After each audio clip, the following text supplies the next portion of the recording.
Communist party ప్రణాళిక. యూరప్ను ఒక దెయ్యం పట్టుకుంది. ఆ దెయ్యం పేరు కమ్యూనిజం. దెయ్యాన్ని వదిలించటానికి పాత యూరప్లోని అధికార శక్తులన్నీ ఒక పవిత్ర కూటమిగా ఏర్పడ్డాయి. పోపు, జారు, మెటర్నిక్, గిజో, ఫ్రెంచి రాడికల్స్, జర్మన్ గూఢచారులు ఒకరేమిటి అందరూ ఏకమయ్యారు. అధికారంలో ఉన్నవాళ్లు ఏ ప్రతిపక్ష పార్టీనైనా కమ్యూనిస్టు అని నిందించకుండా వదిలారా? ఏ ప్రతిపక్షమైనా అదే నిందను తిప్పికొట్టకుండా ఉందా? తనకంటే పురోగాములైన తోటి ప్రతిపక్షాలపైనే కాక తిరోగాములైన పక్షాలపై కూడా కమ్యూనిస్టు అనే అదే నిందను మోపని ప్రతిపక్షం ఎక్కడైనా ఉందా? దీనిని బట్టి రెండు విషయాలు స్పష్టమవుతున్నాయి. కమ్యూనిజమే స్వయంగా ఒక శక్తి అనే సంగతిని యూరప్ అధికార వర్గాలన్నీ ఇప్పటికే గుర్తించాయి. కమ్యూనిస్టులు తమ అభిప్రాయాలను, తమ లక్ష్యాలను, తమ ధోరణులను బహిరంగంగా మొత్తం ప్రపంచం ఎదుట ప్రకటించాల్సిన సమయం వచ్చింది. కమ్యూనిస్టు దెయ్యం అనే ఈ కాకమ్మ కథను తిప్పికొట్టడానికి వారు తమ పార్టీ ప్రణాళికను ప్రచురించాల్సిన తరుణం ఆసన్నమయ్యింది. ఈ ఉద్దేశంతో వివిధ జాతులకు చెందిన కమ్యూనిస్టులు లండన్లో సమావేశమై ఈ ప్రణాళికను రూపొందించారు. దీనిని English, French, German, Italian, Flemish, Danish భాషల్లో ప్రచురించడానికి కూడా నిర్ణయించారు. మొదటి అధ్యాయం బూర్జువాలు, కార్మికులు. ఇంతవరకు సాగిన సమాజ చరిత్ర అంతా వర్గ పోరాటాల చరిత్రే. స్వతంత్రుడు, బానిస, పాలకవర్గ సభ్యుడు, సామాన్యుడు, దొర, దాసుడు, గిల్డులో వృత్తి సంఘ యజమాని, జర్నీమ్యాన్.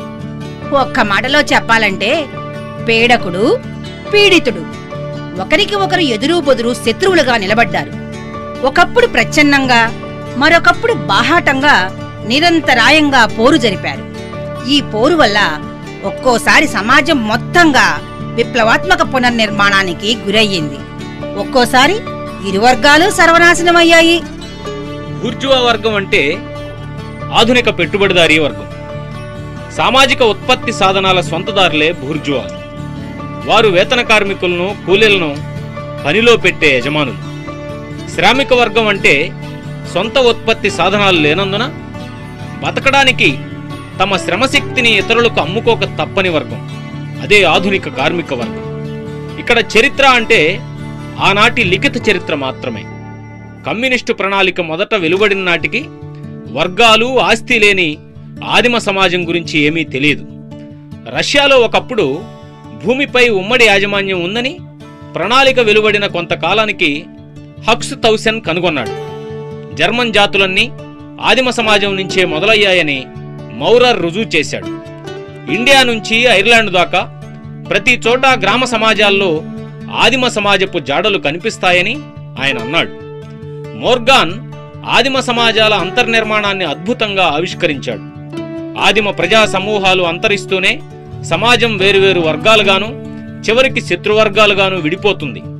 నేను రాసిన కుటుంబం పుట్టుక, సొంత ఆస్తి, రాజ్యాంగ యంత్రం గ్రంథంలో ఆదిమ సమాజాల విచ్చితిని వివరించడానికి ప్రయత్నించాను అని ఎంగిల్స్ పేర్కొన్నాడు.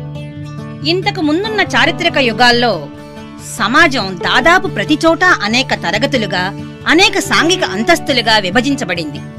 ఈ విభజన సంక్లిష్టంగా ఉండేది. ప్రాచీన రోమ్లో పాలకవర్గీయులు, వీరులు, సామాన్యులు, బానిసలు ఉండేవారు. మధ్యయుగాల్లో ఫ్యూడల్ దొరలు, పరాధీన రైతులు, దాసులు, గిల్డులో యజమానులు, కార్మికులు, అప్రెంటిస్లు ఉండేవారు. దాదాపు ప్రతి వర్గంలోనూ తిరిగి అంతర్గతంగా అనేక అంతస్తులున్నాయి. ఫ్యూడల్ సమాజపు శిథిలాల నుంచే ఆధునిక బూర్జువా వర్గం మొలకెత్తింది. అది వర్గ వైరుధ్యాలను రద్దు చేయలేదు. కాకుంటే పాతవాటి స్థానంలో కొత్త వర్గాలను, కొత్త దమన పద్ధతులను, కొత్త పోరాట రూపాలను తెచ్చిపెట్టిందంతే. మనది బూర్జువా యుగం. దీనికి విశేషమైన లక్షణం ఒకటి. అది వర్గ వైరుధ్యాలను సరళం చేసింది. సమాజం అంతకంతకు రెండు మహాశత్రు శిబిరాలుగా విడిపోతుంది. బూర్జువా వర్గము, శ్రామిక వర్గము అనే రెండు మహావర్గాలు ఒకదానికి సవాలుగా మరొకటి ఎదురు నిలిచాయి. మధ్యయుగాల్లోని భూదాసుల నుంచి చట్టబద్ధ హక్కులున్న బర్గర్లు అంటే నగర స్వతంత్ర పౌరులు పుట్టారు. వీరి నుంచే తొలి బూర్జువాలు తయారయ్యారు. అమెరికా ఖండాన్ని, ఆఫ్రికా ఖండం చుట్టూ పోయే సముద్ర మార్గాన్ని కనుక్కోవడం వల్ల అప్పుడే ఎదుగుతున్న బూర్జువా వర్గానికి కొత్తగా మరిన్ని అవకాశాలు వచ్చి పడ్డాయి. ఇండియా, చైనా మార్కెట్లు, అమెరికాను వలసగా మార్చడము, వలసలతో వాణిజ్యము, సరుకులు, డబ్బు పెరగడము, ఇవన్నీ వాణిజ్యానికి, నౌకాయానానికి, పరిశ్రమకు ఇంతకుముందు ఎన్నడూ కనీవిని ఎరగనంత ప్రేరణ ఇచ్చాయి. కనుక తోస్తే పడిపోయే దశలో ఉన్న ఫ్యూడల్ సమాజంలో విప్లవ శక్తులు వేగంగా అభివృద్ధి చెందాయి. ఫ్యూడల్ పరిశ్రమ రంగంపై గిల్డుల గుత్తాధిపత్యం ఉండింది. పరిశ్రమలో కొత్త వారికి ప్రవేశం లేని వ్యవస్థ అది. కొత్త మార్కెట్లు పెరుగుతున్న అవసరాలను అది ఏమాత్రం తీర్చలేకపోయింది. కనుక దాని స్థానంలో కార్ఖానా వ్యవస్థ వచ్చింది. ఆ వ్యవస్థను నడిపే మధ్యతరగతి వాళ్లు వృత్తి సంఘ యజమానులను పక్కకు నెట్టివేశారు. ప్రతి కార్ఖానాలోనూ శ్రమ విభజన పెరగడం వల్ల గిల్డుల్లో వివిధ వృత్తి సంఘాల మధ్య ఉన్న విభజన మాయమైంది. ఇంకా మార్కెట్లు నిత్యం విస్తరిస్తూనే ఉన్నాయి. గిరాకీ అదే పనిగా పెరుగుతూనే ఉంది. కార్ఖానాల ఉత్పత్తి కూడా చాలలేదు. అప్పుడు ఆవిరి యంత్రాలు, ఇతర యంత్రాలు వచ్చి పారిశ్రామిక ఉత్పత్తిలో విప్లవం తెచ్చాయి. భారీ ఆధునిక పరిశ్రమలొచ్చాయి. కార్ఖానాలు పోయాయి. వాటిని నడిపిన మధ్యతరగతి పారిశ్రామికులు పోయి పారిశ్రామిక కోటీశ్వరులు వచ్చారు. వాళ్లే ఆధునిక బూర్జువాలు. వాళ్లే మొత్తం పారిశ్రామిక సైన్యానికి నాయకులు. ఆధునిక పరిశ్రమ ప్రపంచ మార్కెట్ను స్థాపించింది. దీనికి అమెరికా ఆవిష్కరణ అనేది మార్గం సుగమం చేసింది. దీనివల్ల వాణిజ్యము, నౌకాయానము, నేలపై రవాణా అపారంగా పెరిగాయి. ఈ అభివృద్ధి వల్ల తిరిగి పరిశ్రమ మరింతగా విస్తరించింది. పరిశ్రమలు, వాణిజ్యం, నౌకాయానం, రైల్వేలు ఇలా పెరిగే కొద్దీ బూర్జువా వర్గము పెరిగింది. దాని పెట్టుబడి పెరిగింది. మధ్యయుగాల నుంచి వచ్చిన వర్గాలనన్నిటినీ అది వెనక్కు నెట్టేసింది. దీనంతటి నుంచి ఒక విషయాన్ని గమనిస్తాం.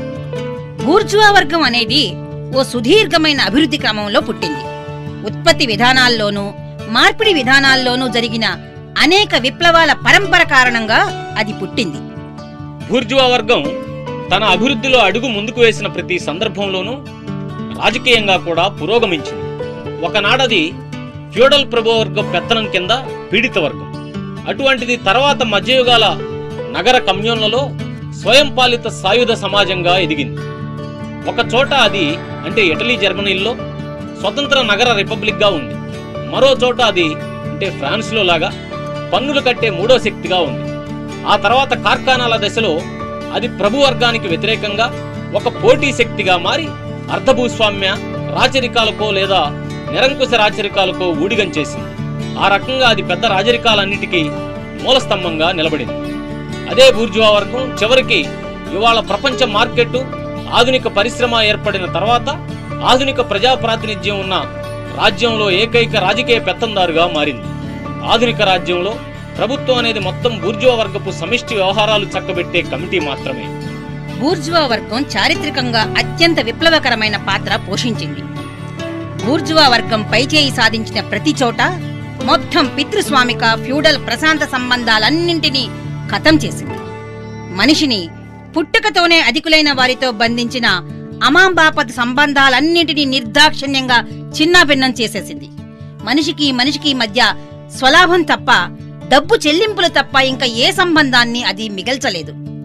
మతోన్మాదాన్ని, రణోత్సాహాన్ని, చిల్లర అనురాగాలని, వేడి నిట్టూర్పుల్ని, ఈ స్వర్గ సంబరాలన్నింటినీ అది సొంత లాభనష్టాల బేరీజు అనే అతి చల్లటి నీటి గుంటలో ముంచేసింది. అది మనిషి విలువను మార్పిడి విలువగా లెక్కగట్టింది. అంతకు ముందున్న అసంఖ్యాకమైన శాశ్వత హక్కులన్నిటినీ తొలగించింది. వాటి స్థానంలో ఒకే ఒక అడ్డగోలు స్వేచ్ఛని నెలకొల్పింది. అదే వాణిజ్య స్వేచ్ఛ. దీనంతటినీ ఒక్క మాటలో చెప్పొచ్చు. మత రాజకీయ భ్రమల మాటన సాగే దోపిడీని తొలగించి దాని స్థానంలో నేరుగా బాహాటంగా సిగ్గు ఎగ్గు లేని పాశవిక దోపిడిని అది ప్రవేశపెట్టింది. ఇంతకు ముందు ప్రజలు భక్తి గౌరవాలతో ఆదరించిన వృత్తులను అది నీచపరిచింది. వైద్యుడిని, న్యాయవాదిని, పురోహితుడిని, కవిని, శాస్త్రవేత్తని అది తన జీతగాళ్లుగా మార్చుకుంది. కుటుంబం నుంచి దాని మమతానురాగాల మేలి ముసుగుని చించి పారేసి కుటుంబ సంబంధాలన్నిటినీ కేవలం డబ్బు సంబంధాలుగా అది కుదించింది. మధ్యయుగాల్లో పాశవికమైన ఆవేశాల ప్రదర్శనను తిరోగమనవాదులు మెచ్చుకుంటారు. కానీ దానికి అనుబంధంగానే ఉండిన ఆనాటి పచ్చి నిష్క్రియాపరత్వాన్ని బూర్జువా వర్గం ఎత్తిచూపింది. మనిషి కార్యశీలత ఏది సాధించగలదో చరిత్రలో మొట్టమొదటిసారి అది నిరూపించింది. ఈజిప్టు పిరమిడ్లను, రోమ్ కాల్వలను, గోధిక్ దేవాలయాలను మించిన అద్భుతాలను అది సృష్టించింది. ఒకనాటి సామూహిక వలస ప్రయాణాలను, మత దండయాత్రలను మరిపించే మహాయాత్రలను అది సాగించింది. ఉత్పత్తి పరికరాల్లో నిరంతరాయంగా విప్లవం తేకుండా బూర్జువా వర్గం మనలేదు. ఆ రకంగా అది ఉత్పత్తి సంబంధాల్లోనూ మొత్తం సామాజిక సంబంధాల్లోనూ విప్లవం తెస్తుంది. ఇందుకు భిన్నంగా అప్పటికున్న ఉత్పత్తి విధానాన్ని చెక్కు చెదరకుండా కాపాడుకోవటమే పాత యుగాల పారిశ్రామిక వర్గాలన్నిటి మనుగడకు మొదటి షరతు. ఉత్పత్తిలో నిత్య విప్లవము, సకల సామాజిక పరిస్థితులను నిరంతరాయంగా కల్లోలపరచటము, అంతులేని అనిశ్చిత్వము ఇవన్నీ బూర్జువా యుగాన్ని అంతకు ముందున్న అన్ని యుగాల నుంచి వేరు చేసి చూపుతాయి. నిశ్చితమైన గడ్డగట్టుకుపోయిన అన్ని రకాల పాత సంబంధాలతో పాటు వాటిని అంటిపెట్టుకుని ఉండే పరమ పావనమైన దురభిప్రాయాలు కూడా ఈ యుగంలో తుడుచుపెట్టుకుపోయాయి. కొత్తగా ఏర్పడే సంబంధాలు సైతం ఇంకా స్థిరపడక ముందే పాతబడి పక్కకి పోతున్నాయి. గట్టిగా ఉన్న ప్రతిదీ గాలిలో కలిసిపోతుంది. పవిత్రం అనుకున్న ప్రతిదీ మైలపడుతుంది. చివరికి మనిషి తన భ్రమలు తొలగించుకోక తప్పదు. తన నిజమైన పరిస్థితులను, తనలాంటి వారితో తనకు ఉన్న సంబంధాలను గ్రహించక తప్పదు. తన ఉత్పత్తులకు నిరంతరాయంగా పెరిగే మార్కెట్ కావాలి కనుక ఆ అవసరం బూర్జువా వర్గాన్ని ప్రపంచం నలుమూలలకు తరుముతుంది. అది ప్రతి చోట గూడు కట్టుకోవాల్సిందే, ప్రతి చోట నివసించాల్సిందే, అన్ని చోట్ల సంబంధాలను ఏర్పరచుకోవాల్సిందే. బూర్జువా వర్గం మొత్తం ప్రపంచాన్ని తన మార్కెట్ చేసుకుంది కనుక అది ప్రతి దేశంలోనూ జరిగే ఉత్పత్తికి, వినిమయానికి జాతీయ స్వభావం కాక అందుకు అతీతమైన స్వభావాన్ని కల్పించింది. అది పరిశ్రమల కాళ్ల కింద అంతకు ముందున్న జాతీయ పునాదిని తొలగించింది. ఆ రకంగా తిరోగమనవాదులకు ఎంతో ఆవేదన కలిగించింది. పాతకాలంలో నెలకొన్న పరిశ్రమలన్నీ నాశనమయ్యాయి. మిగిలినవి రోజు నాశనమవుతూనే ఉన్నాయి. వాటి స్థానంలో రకరకాల కొత్త పరిశ్రమలు వస్తున్నాయి. నాగరిక జాతులన్నిటికీ చావో బతుకో నిర్ణయించగలిగినవి కూడా వాటిలో ఉన్నాయి. దేశంలో ఉత్పత్తి జరిగిన ముడి పదార్థాలను ప్రపంచం నలుమూలల నుంచి తెచ్చుకునే పరిశ్రమలున్నాయి. ఉత్పత్తి స్వదేశంలో జరిగినా ఆ ఉత్పత్తైన సరుకులని స్వదేశంలోనే కాక దేశ దేశాల్లో అమ్మే పరిశ్రమలున్నాయి. పాతకాలపు అవసరాలు స్వదేశీ ఉత్పత్తులతోనే తీరేవి. కాని కొత్త అవసరాలొచ్చాయి. వాటిని తీర్చడానికి వివిధ శీతోష్ణగ్రతులున్న దూరదేశాల సరుకులు అవసరమయ్యాయి. ఇంతకు ముందు జాతులు, ప్రాంతాలు తమకున్న దానితో సరిపెట్టుకుంటూ దేనిపాటికది ఒంటరిగా ఉండేవి. ఇప్పుడు మొత్తం ప్రపంచం నలుమూలల ఇచ్చిపుచ్చుకోవటము, ఒకరిపై ఒకరు ఆధారపడటము జరుగుతుంది. భౌతిక ఉత్పత్తికే కాదు, బౌద్ధిక ఉత్పత్తికి కూడా ఇది వర్తిస్తుంది. ఆయా దేశాల మేధో ఉత్పాదితాలు మొత్తం ప్రపంచపు ఉమ్మడి ఆస్తులుగా మారుతున్నాయి. జాతీయ సంకుచిత తత్వము, ఒంటెత్తు ధోరణి రాను రాను అసాధ్యమవుతున్నాయి. అనేక జాతీయ, ప్రాంతీయ సాహిత్యాల నుంచి విశ్వసాహిత్యం పుడుతుంది. ఉత్పత్తి పరికరాలన్నీ అతి వేగంగా మెరుగవడం వలను, వార్తా రవాణా సౌకర్యాలన్నీ అపారంగా పెరగడం వలను బూర్జువా వర్గం అత్యంత ఆటవిక జాతులతో సహా అన్ని దేశాల్లోనూ నాగరికతలోకి లాగుతుంది.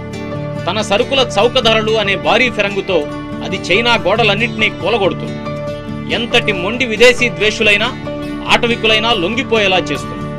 బూర్జువా ఉత్పత్తి విధానాన్ని అనుసరించకపోతే అంతమైపోయే ప్రమాదం వల్ల అన్ని జాతులు ఆ విధానాన్ని స్వీకరించక తప్పని పరిస్థితిని సృష్టిస్తుంది.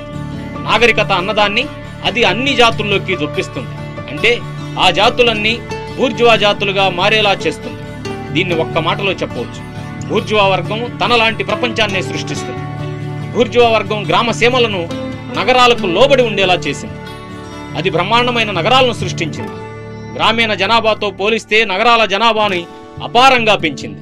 ఆ రకంగా గ్రామీణ జీవితంలోని మౌఢ్యం నుంచి గణనీయమైన సంఖ్యలో జనాభాని రక్షించింది. అది గ్రామాలను నగరాలపై ఆధారపడేలా చేసినట్టే ఆటవిక, అర్ధ ఆటవిక దేశాలను నాగరిక దేశాలపై ఆధారపడేలా చేసింది.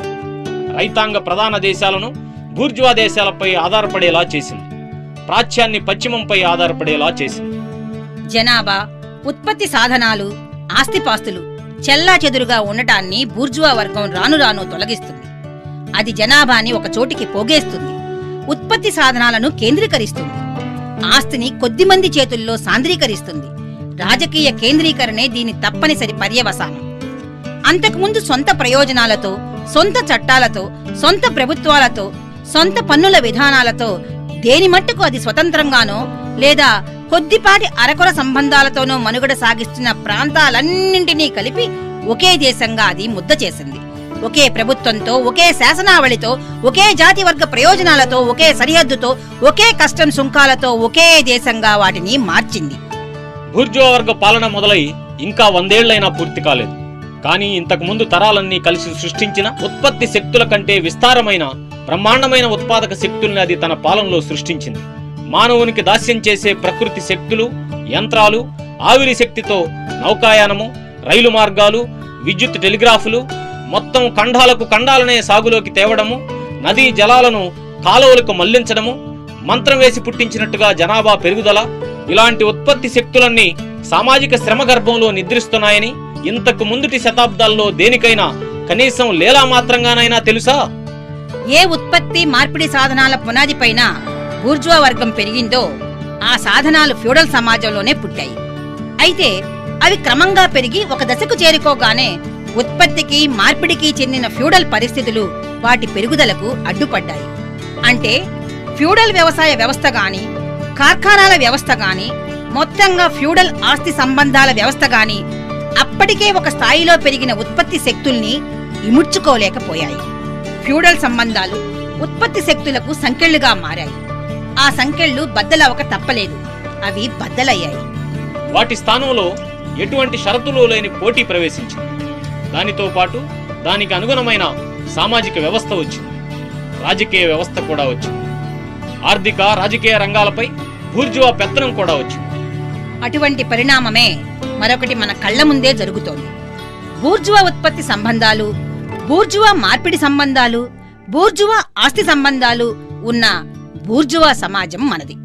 మంత్రం వేసి బ్రహ్మాండమైన ఉత్పత్తి సాధనాలను, మార్పిడి సాధనాలను సృష్టించినట్టున్న ఈ బూర్జువా సమాజం ఇవాళ తను పుట్టించిన దెయ్యాలను తానే అదుపు చేయలేని మాంత్రికునిలా తయారయ్యింది.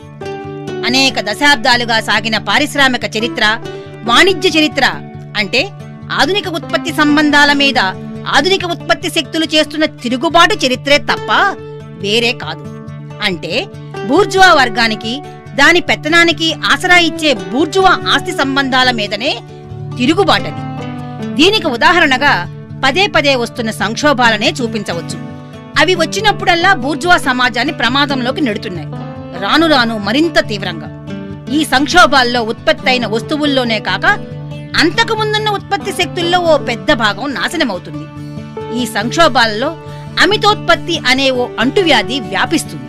గత యుగాల్లో ఇటువంటి అంటువ్యాధి పుట్టడం అసాధ్యం. దానివల్ల హఠాత్తుగా మొత్తం సమాజం తాత్కాలికంగా ఆటవిక దశలో ప్రవేశించిందా అన్నట్టు ఉంటుంది. కరువు కాటకాలో సర్వ వినాశకమైన యుద్ధమా వచ్చి ప్రాణాధార వస్తువుల సరఫరాను ధ్వంసం చేసినట్టు ఉంటుంది. ఆ కారణంగానే పరిశ్రమలు, వాణిజ్యము ధ్వంసమైనట్టుగా ఉంటుంది. దీనంతటికీ కారణం అతి నాగరికత, అతి ప్రాణాధార వస్తు సంపద, అతి పారిశ్రామిక సంపద, అతి వాణిజ్యం. ఇప్పుడు సమాజానికి అందుబాటులో ఉన్న ఉత్పత్తి శక్తులు ఇక ఏమాత్రం బూర్జువా ఆస్తి పరిస్థితులను పెంచడానికి సిద్ధంగా లేవు. ఈ పరిస్థితులే వాటికి సంకెళ్లుగా మారాయి. ఆ సంకెళ్ల కంటే బలంగా ఉత్పత్తి శక్తులు పెరిగాయి. అవి ఈ సంకెళ్లను దాటి పెరిగినప్పుడల్లా మొత్తం బూర్జువా సమాజం అస్తవ్యస్తమవుతుంది. బూర్జువా ఆస్తి మనుగడకే ముప్పు ముంచుకొస్తుంది. బూర్జువా సమాజం సృష్టించే ఉత్పత్తి శక్తుల్ని ఇముడ్చుకోలేంతగా దాని పరిస్థితులు ఇరికవుతాయి. ఈ సంక్షోభాల నుంచి బూర్జువా వర్గం ఎలా బయటపడుతుంది? ఒకవైపున అది పెద్ద ఎత్తున తాను సృష్టించిన ఉత్పత్తి శక్తుల్ని బలవంతంగా నాశనం చేస్తుంది. మరోవైపున అది కొత్త మార్కెట్లను గెలుచుకోవాలి, పాత మార్కెట్లను మరింత క్షుణ్ణంగా దోచుకోవాలి. అంటే మరింత విస్తారమైన, మరింత వినాశనకరమైన సంక్షోభాలకు మార్గాన్ని సుగమం చేయటమన్నమాట. సంక్షోభాలను నిరోధించడానికి ఉన్న తరుణోపాయాలను మరింత తగ్గించటమన్నమాట. ఫ్యూడలిజాన్ని బూర్జువా వర్గం నెలకొల్చడానికి వాడిన ఆయుధాలే ఇప్పుడు బూర్జువా వర్గాన్ని కోల్చడానికి సిద్ధంగా ఉన్నాయి. బూర్జువా వర్గం తనను ఖతం చేసే ఆయుధాలను మాత్రమే సృష్టించలేదు, ఆ ఆయుధాలను పట్టుకోగలిగిన మనుషులను కూడా పుట్టించింది. వారే శ్రామికులు. ఆ వర్గమే ఆధునిక కార్మిక వర్గం. ఏ మేరకు బూర్జువా వర్గము దాని పెట్టుబడి పెరిగితే ఆ మేరకు శ్రామిక వర్గం పెరుగుతుంది. పని దొరికినంత కాలమే బతకగలిగిన కూలీల వర్గం అది. దాని శ్రమ పెట్టుబడిని పెంచగలిగినంత కాలమే దానికి పని దొరికే వర్గమది. ఈ శ్రామికులు ఏ రోజుకా రోజు తమను తాము అమ్ముకుంటే తప్ప బతకలేరు. అన్ని అమ్మకపు వస్తువుల్లాగే వారు ఒక సరికే. కనుక పోటీ వల్ల ఏర్పడే కష్టనష్టాలన్నిటికీ, మార్కెట్ వల్ల ఏర్పడే ఎగుడు దిగుళ్లన్నిటికీ వారు గురవుతారు. యంత్రాలను పెద్ద ఎత్తున ఉపయోగించడం వల్లను, శ్రమ విభజన వల్లను శ్రామికుల పని వ్యక్తిగత స్వభావాన్ని కోల్పోతుంది. కనుక ఆ పనిలో అతనికి బొత్తిగా ఆకర్షణ లేకుండా పోతుంది. శ్రామికుడు యంత్రానికి ఒక తోకలాగా మారాడు. ఆ పని అతి సరళంగానూ ఒకే రీతిగా విసుగు పుట్టించేదిగానూ అయ్యింది. ఆ పనికి అవసరమైనప్పుడు ఒడుపుని ఎవరైనా అతి సులభంగా నేర్చుకోగలిగిందిగా అది మారింది. కనుక పనివానికి అయ్యే ఖర్చు కుదించబడింది. అతను పనిలో కొనసాగడానికి, తన జాతిని కని పోషించడానికి అవసరమయ్యే పోషకాలకు మాత్రమే అది పరిమితమైంది. శ్రమ ధర ఎంత అంటే దానిని తయారు చేయడానికి ఎంత ఖర్చు అవుతుందో అంత. దానికయ్యే ఖర్చే దాని ధర. ఏ సరుకు ధర అయినా అంతే. కనుక పని ఎంత రోత పుట్టించేదిగా మారితే ఆ మేరకు జీతం అంత తగ్గుతుంది. అంతేకాదు, ఏ మేరకు యంత్రాల ఉపయోగము, పని విభజన పెరిగితే ఆ మేరకు శ్రమ భారం కూడా పెరుగుతుంది. అది పని గంటలు పెంచడం ద్వారా జరగవచ్చు, లేదా ఆ పని గంటల్లోనే మరింత ఎక్కువ శ్రమను గుంజవచ్చు, లేదా యంత్రాల వేగాన్ని పెంచడం ద్వారా కూడా ఇది సాధించవచ్చు. పితృస్వామిక యజమాని నడిపే కార్ఖానాని పారిశ్రామిక పెట్టుబడిదారుడు నడిపే భారీ ఫ్యాక్టరీగా ఆధునిక పరిశ్రమ మార్చింది. కార్మిక సమూహాలను ఫ్యాక్టరీలలో అచ్చం సైనిక దళాలను నడిపినట్టుగా నడుపుతారు. సాధారణ సైనికులపైన సైనిక అధికారుల దొంతర ఉన్నట్టే కార్మికులపైన కూడా వివిధ హోదాలతో కార్మిక అధికారులు ఉంటారు. శ్రామికులు బూర్జువా వర్గానికి, బూర్జువా రాజ్యాంగ యంత్రానికి మాత్రమే బానిసలు కాదు.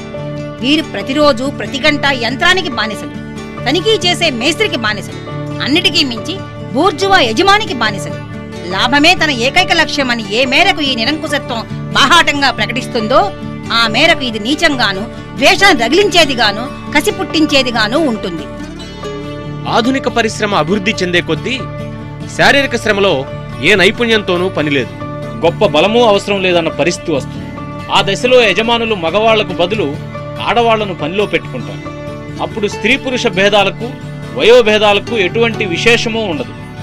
అందరూ శ్రమ పరికరాలే. కాకపోతే వయస్సును బట్టి, స్త్రీ పురుష భేదాలను బట్టి వేతనాల్లో కోత ఉంటుంది. దోపిడీ బూర్జువా యజమానితో పూర్తి కాదు. తర్వాత ఆ వర్గంలోని మిగతా వాళ్లు కార్మికుడి పైన పడి మరింత దోచుకుంటారు. భూస్వామి, దుకాణదారుడు, వడ్డీ వ్యాపారి తదితరులు అతన్ని పీక్కు తింటారు. మధ్యతరగతిలో కింద వాళ్లు క్రమంగా కార్మిక వర్గంలో మునిగిపోతారు. వీరిలో చిన్న వ్యాపారులు, రిటైర్ అయిన వ్యాపారులు, చిల్లర కొట్టువాళ్లు, చేతి పనుల వాళ్లు, రైతులు ఉంటారు. ఎందుకంటే వీరి దగ్గరున్న పెట్టుబడి భారీ పరిశ్రమలను నడపడానికి చాలదు. వీరు పెద్ద పెట్టుబడిదారులతో పోటీ పడలేక దివాళా తీస్తారు. పైగా కొత్త ఉత్పత్తి విధానాలు వచ్చాక వీరి ప్రత్యేకమైన నైపుణ్యాలన్నీ కొరగాకుండా పోతాయి. కనుక అన్ని వర్గాల నుంచి కొత్త వాళ్లు కార్మిక వర్గంలో కలుస్తారు. శ్రామిక వర్గ అభివృద్ధిలో వివిధ దశలున్నాయి. బూర్జువా వర్గంతో దాని పోరాటం పుట్టుకతోనే ఆరంభమవుతుంది. మొదట కార్మికులు విడివిడిగా ఎవరికి వారు పోరాడతారు. తరువాత ఒకే చోట ఒకే ఫ్యాక్టరీలో పనిచేసే వాళ్ళంతా కలిసి పోరాడతారు. ఈ పోరాటాలన్నీ తమని నేరుగా దోచుకునే విడి బూర్జువా యజమానుల మీదనే జరుగుతాయి. మొదట వారు బూర్జువా ఉత్పత్తి పరిస్థితులపై పోరాడరు. వారు ఉత్పత్తి పరికరాలపై దాడి చేస్తారు. తమ శ్రమతో పోటీ చేసే విదేశీ సరుకులను ధ్వంసం చేస్తారు. యంత్రాలను పగలగొడతారు. ఫ్యాక్టరీలను తగలబెడతారు. తమ బలంతో మళ్లీ మధ్యయుగాల నాటి పనివాని హోదాని తిరిగి సాధించాలని కోరుకుంటారు. ఈ దశలో కార్మికులు ఒకరికొకరు సంబంధం లేకుండా దేశమంతా విసిరేసినట్టుంటారు. తమ మధ్య ఉండే పోటీ వల్ల ఎక్కడికక్కడ చీలిపోయి ఉంటారు. ఎక్కడైనా వారు కలిసికట్టుగా, సంఘటితంగా, బృందాలుగా ఏర్పడితే దానికి కారణం స్వయంగా కార్మికుల ఐకమత్యం కాదు, అది బూర్జువాల ఐకమత్యం వల్ల జరుగుతుంది. బూర్జువా వర్గం ఆ దశలో తన సొంత రాజకీయ లక్ష్యాలను సాధించుకోవాలంటే మొత్తం శ్రామిక వర్గాన్ని కదిలించక తప్పదు. కొంతకాలం పాటు అలా కదిలించగలిగిన శక్తి దానికి ఉంటుంది. ఈ దశలో కార్మికులు పోరాడేది తమ సొంత శత్రువులతో కాదు, తమ శత్రువుల శత్రువులతో మాత్రమే. అంటే రాజరికపు అవశేషాలపైన, భూస్వాములపైన, పారిశ్రామికులు కాని బూర్జువాలపైన, పెటీ బూర్జువాలపైన వారు పోరాడుతారు. ఈ దశలో మొత్తం చరిత్ర గతి బూర్జువా వర్గం చేతుల్లో సాంద్రీకరించబడుతుంది. ఈ పోరాటంలో దొరికే ప్రతి విజయము బూర్జువా వర్గానికే దక్కుతుంది. పరిశ్రమ అభివృద్ధి అయ్యే కొద్దీ కార్మికుల సంఖ్య పెరుగుతుంది. వాళ్ళు మరింతగా పోగవుతారు. వారి బలం పెరుగుతుంది. తమ బలం పెరిగిందన్న సంగతి వారు గ్రహిస్తారు. యంత్రాలు వచ్చి కార్మికుల జీతాలను ప్రతి చోట ఒకేలా కుదిస్తాయి. విడిగా ప్రతి కార్మికునిలోనూ ఉండిన ప్రత్యేక లక్షణాలన్నిటినీ అవి రూపుమాపుతాయి. దీనివల్ల వివిధ కార్మికుల భిన్న ప్రయోజనాలు, విభిన్న జీవిత విధానాలు అంతమై అవి ఒకేలాగా తయారవుతాయి. బూర్జువాల మధ్య పోటీలు పెరగడం వల్లనూ, దాని మూలంగా వచ్చే సంక్షోభాల వల్లనూ శ్రామికుల జీతాలు మరింతగా ఎగుడు దిగుడులకు గురవుతాయి. యంత్రాలు నిరంతరాయంగా అభివృద్ధి చెందుతూనే ఉంటాయి. వారి జీవనాధారాలు మరింత సంకట స్థితిలో పడతాయి. కార్మికులకు, యజమానులకు మధ్య జరిగే విడిఘర్షణలు రెండు వర్గాల మధ్య జరిగే పోరాటాలుగా మారతాయి. అప్పుడు బూర్జువాలకు వ్యతిరేకంగా శ్రామికులు ట్రేడ్ యూనియన్లను ఏర్పాటు చేసుకోవడం మొదలు పెడతారు. తమ వేతనాల స్థాయిని నిలబెట్టుకోవడానికి వాళ్లంతా ఏకమవుతారు. అప్పుడప్పుడు జరిగే ఈ తిరుగుబాట్లకు ముందుగానే సన్నద్ధంగా ఉండటం కోసం వారు శాశ్వత సంఘాలను ఏర్పరచుకుంటారు. ఈ పోరాటాలు అక్కడక్కడ దుమ్మేలుగా కూడా మారతాయి. అప్పుడప్పుడు కార్మికులు గెలుస్తారు, కానీ ఇది తాత్కాలికమే. ఆ పోరు వల్ల కార్మికులకు వనగూరే నిజమైన లాభం కేవలం వారి గెలుపు కాదు. వారి మధ్య నిత్యం పెరిగే ఐక్యతే వారికి దక్కే అసలైన ఫలం.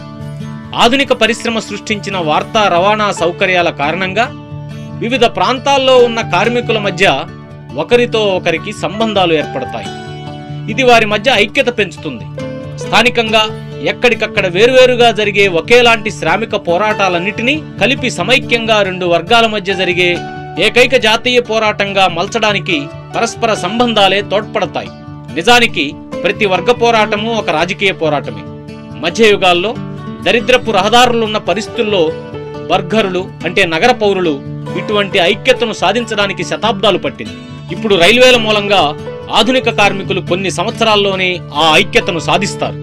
కార్మికులు ఒక వర్గంగా సమైక్యం కావడము, ఒక పార్టీగా సంఘటితం కావడము అన్న లక్ష్యం వాళ్ల మధ్య వాళ్లకున్న పోటీ కారణంగానే దెబ్బతింటుంది. శ్రామిక వర్గం పడిపోయినా నిత్యం అది పైకి లేస్తుంది, బలపడుతుంది, స్థిరపడుతుంది, మరింత శక్తిశాలిగా మారుతుంది. బూర్జువా వర్గంలోని చీలికలను ఉపయోగించుకుంటుంది. కార్మికుల ప్రత్యేక ప్రయోజనాలను చట్టపరంగా గుర్తించేలా చేస్తుంది. ఇంగ్లాండ్లో 10 గంటల పని బిల్లును అది సాధించింది ఈ విధంగానే. స్థూలంగా పాత సమాజంలో జరిగే ఘర్షణలు శ్రామిక వర్గ అభివృద్ధికి తోడ్పడతాయి. బూర్జువా వర్గం నిరంతరం ఎవరితో ఒకరితో యుద్ధంలో మునిగి ఉంటుంది. మొదట ప్రభువర్గంతో, తర్వాత బూర్జువా వర్గంలోనే పరిశ్రమల అభివృద్ధి వల్ల నష్టపోయే వాళ్లతో, మొదటి నుండి చివరి దాకా విదేశీ బూర్జువా వర్గంతో అది యుద్ధంలో ఉంటుంది. ఈ యుద్ధాలన్నింటిలోనూ శ్రామిక వర్గాన్ని సాయం కోరక తప్పదని దానికి అర్థమవుతుంది. కనుక అది శ్రామిక వర్గాన్ని రాజకీయ రంగంలోకి లాగుతుంది. బూర్జువా వర్గమే శ్రామిక వర్గానికి రాజకీయ విద్య నేర్పుతుంది, మామూలు విద్య కూడా నేర్పుతుంది. భవిష్యత్తులో తనతో యుద్ధం చేయడానికి అవసరమయ్యే ఆయుధాలను ఆ రకంగా శ్రామిక వర్గానికి బూర్జువా వర్గమే సమకూరుస్తుంది. పరిశ్రమ పురోగమించే కొద్దీ బూర్జువా వర్గంలోని కొన్ని విభాగాలు మొత్తంగా శ్రామిక వర్గంలోకి నెట్టబడతాయి, లేదా వారి జీవన పరిస్థితులు ప్రమాదంలో పడతాయి. వారి వల్ల కూడా శ్రామికులకు కొత్త జ్ఞానము, కొత్త ప్రగతి అందుతాయి. చివరిగా వర్గపోరు అటో ఇటో తేలిపోయే సమయం దగ్గరకొచ్చినప్పుడు పాలక వర్గంలో సాగుతున్న విచ్చిత్తి ప్రక్రియ నిజానికి పాత సమాజంలో మొత్తంగా సాగుతున్న విచ్చిత్తి ప్రక్రియ స్పష్టమైన ప్రచండ రూపాన్ని సంతరించుకుంటుంది. పాలక వర్గంలోనే ఒక చిన్న విభాగం తన వర్గంతో తెగతింపులు చేసుకుని భవిష్యత్తుని శాసించే విప్లవ వర్గమైన శ్రామిక వర్గంతో చేతులు కలుపుతుంది. గతంలో ప్రభువర్గానికి చెందిన ఒక విభాగం చీలిపోయి వచ్చి బూర్జువా వర్గంతో ఎలా కలిసిందో, అలాగే ఇప్పుడు బూర్జువా వర్గంలో ఒక విభాగం శ్రామిక వర్గంతో కలుస్తుంది. ముఖ్యంగా బూర్జువా సిద్ధాంతకారుల్లో చరిత్రగతి మొత్తాన్ని సిద్ధాంతపరంగా గ్రహించే స్థాయికి ఎదిగిన వాళ్ళు శ్రామిక వర్గంతో చేతులు కలుపుతారు. బూర్జువా వర్గానికి ఎదురుగా నిలబడిన వర్గాలన్నిటిలోకి శ్రామిక వర్గం ఒక్కటే ఇవాళ నిజమైన విప్లవకర వర్గం. మిగిలిన వర్గాలు ఆధునిక పరిశ్రమ కారణంగా క్రమంగా క్షీణించి ఆఖరికి అదృశ్యమవుతాయి. మధ్యతరగతిలో క్రింది శ్రేణి వాళ్ళు అంటే చిన్న చిన్న పరిశ్రమల వాళ్ళు, దుకాణదారులు, చేతి పని వాళ్ళు, రైతులు వీరంతా కూడా బూర్జువా వర్గంతో పోరాడుతారు. అయితే వాళ్ళు పోరాడేది తాము మధ్యతరగతి వాళ్లుగా కొనసాగటానికే తప్ప మార్పు కోసం కాదు. అంటే వీళ్ళు యథాస్థితివాదులు, విప్లవకారులు కాదు. వీళ్ళు చరిత్రగతిని వెనక్కి మళ్లించడానికి ప్రయత్నిస్తారు. కనుక వీరు ప్రగతి నిరోధకులుగా కూడా ఉంటారు. వీళ్ళు శ్రామిక వర్గంలో కలిసిపోబోతున్న సందర్భంగా మాత్రమే విప్లవకరంగా ఉంటారు. అప్పుడు మాత్రమే వీళ్ళు తమ తక్షణ ప్రయోజనాల కోసం కాక భవిష్యత్ ప్రయోజనాల కోసం పోరాడుతారు. అప్పుడు తమ పాత దృక్పథాన్ని వదిలిపెట్టి శ్రామిక వర్గ దృక్పథాన్ని స్వీకరిస్తారు. ప్రమాదకర వర్గం కూడా ఒకటి ఉంది. అదే అలగాజనం. ఇది సమాజంలో పేరుకున్న చెత్త. పాత సమాజపు అట్టడుగు పొరలు ఒడ్డుకు వెళ్లకక్కిన కుళ్ళిన పదార్థం అది. శ్రామిక విప్లవం కారణంగా అది ఎప్పుడన్నా మళ్లీ సమాజ ప్రవాహంలోకి కొట్టుకు రావచ్చు. కానీ దాని బతుకుని బట్టి అది ప్రగతి నిరోధకుల దగ్గర గడ్డి తిని వాళ్ళు పన్నే కుతంత్రాల్లో కూలిబంటుగా ఉండే అవకాశమే ఎక్కువగా ఉంది. కార్మికుల జీవన పరిస్థితుల్లో పాత సమాజానికి చెందిన అంశాలన్నీ దాదాపుగా అంతరించాయి. ఈనాటి కార్మికునికి ఆస్తి లేదు. భార్యాబిడ్డలతో అతనికి ఉన్న సంబంధానికి బూర్జువా కుటుంబ సంబంధాలకి ఎక్కడా పొంతనే లేదు. ఆధునిక పారిశ్రామిక శ్రమ అంటే పెట్టుబడికి లోబడి ఉండే ఆధునిక దాస్యం. ఈ దాస్యం ఫ్రాన్స్లో ఎంతో, ఇంగ్లాండులోనూ అంతే, జర్మనీలో ఎంతో, అమెరికాలోనూ అంతే. కనుక ఈ దాస్యం కార్మికునిలో జాతీయ స్వభావం అన్నది మచ్చుకు కూడా లేకుండా తుడిచివేసింది. చట్టం, నీతి, మతం అనేవన్నీ బూర్జువా వర్గ అభిప్రాయ దురాభిప్రాయాలని, వీటిలో ఒక్కొక్కదాని మాటున ఒక్కో బూర్జువా స్వార్థం దాగి ఉందని శ్రామికుడు అనుకుంటాడు.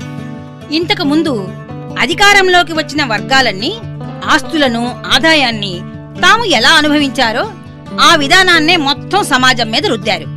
ఆ రకంగా సమాజంలో తమకు అప్పటికే ఉన్న స్థానాన్ని అవి భద్రపరుచుకోవాలనుకున్నాయి. అలా కాక కార్మికులు సామాజిక ఉత్పత్తి శక్తులకు అధిపతులు కావాలంటే ఆదాయం సంపాదించే తమ గత విధానాన్ని రద్దు చేసుకోవాలి. అంతేకాదు, గతంలో ఉన్న ఇతర సంపాదనా మార్గాలన్నిటినీ రద్దు చేయాలి. కార్మికులకు భద్రపరుచుకోవడానికి, పదిలపరుచుకోవడానికి ఏమీ లేదు. సొంత ఆస్తికి గతంలో ఉన్న సకల భద్రతలను, సకల హామీలను ధ్వంసం చేయటమే వాళ్ళ జీవిత లక్ష్యం. ఇంతవరకు జరిగిన చారిత్రక ఉద్యమాలన్నీ అల్పసంఖ్యాకుల ఉద్యమాలే, లేదంటే అవి అల్పసంఖ్యాకుల ప్రయోజనాల కోసం జరిగిన ఉద్యమాలు. కానీ ఈనాటి శ్రామిక ఉద్యమం అలా కాదు. అది అత్యధిక సంఖ్యాకుల ప్రయోజనాల కోసం అత్యధిక సంఖ్యాకులు బుద్ధిపూర్వకంగా స్వతంత్రంగా నడిపే ఉద్యమం. శ్రామిక వర్గం ఈనాటి సమాజంలో అట్టడుగు పొరలో ఉంటుంది.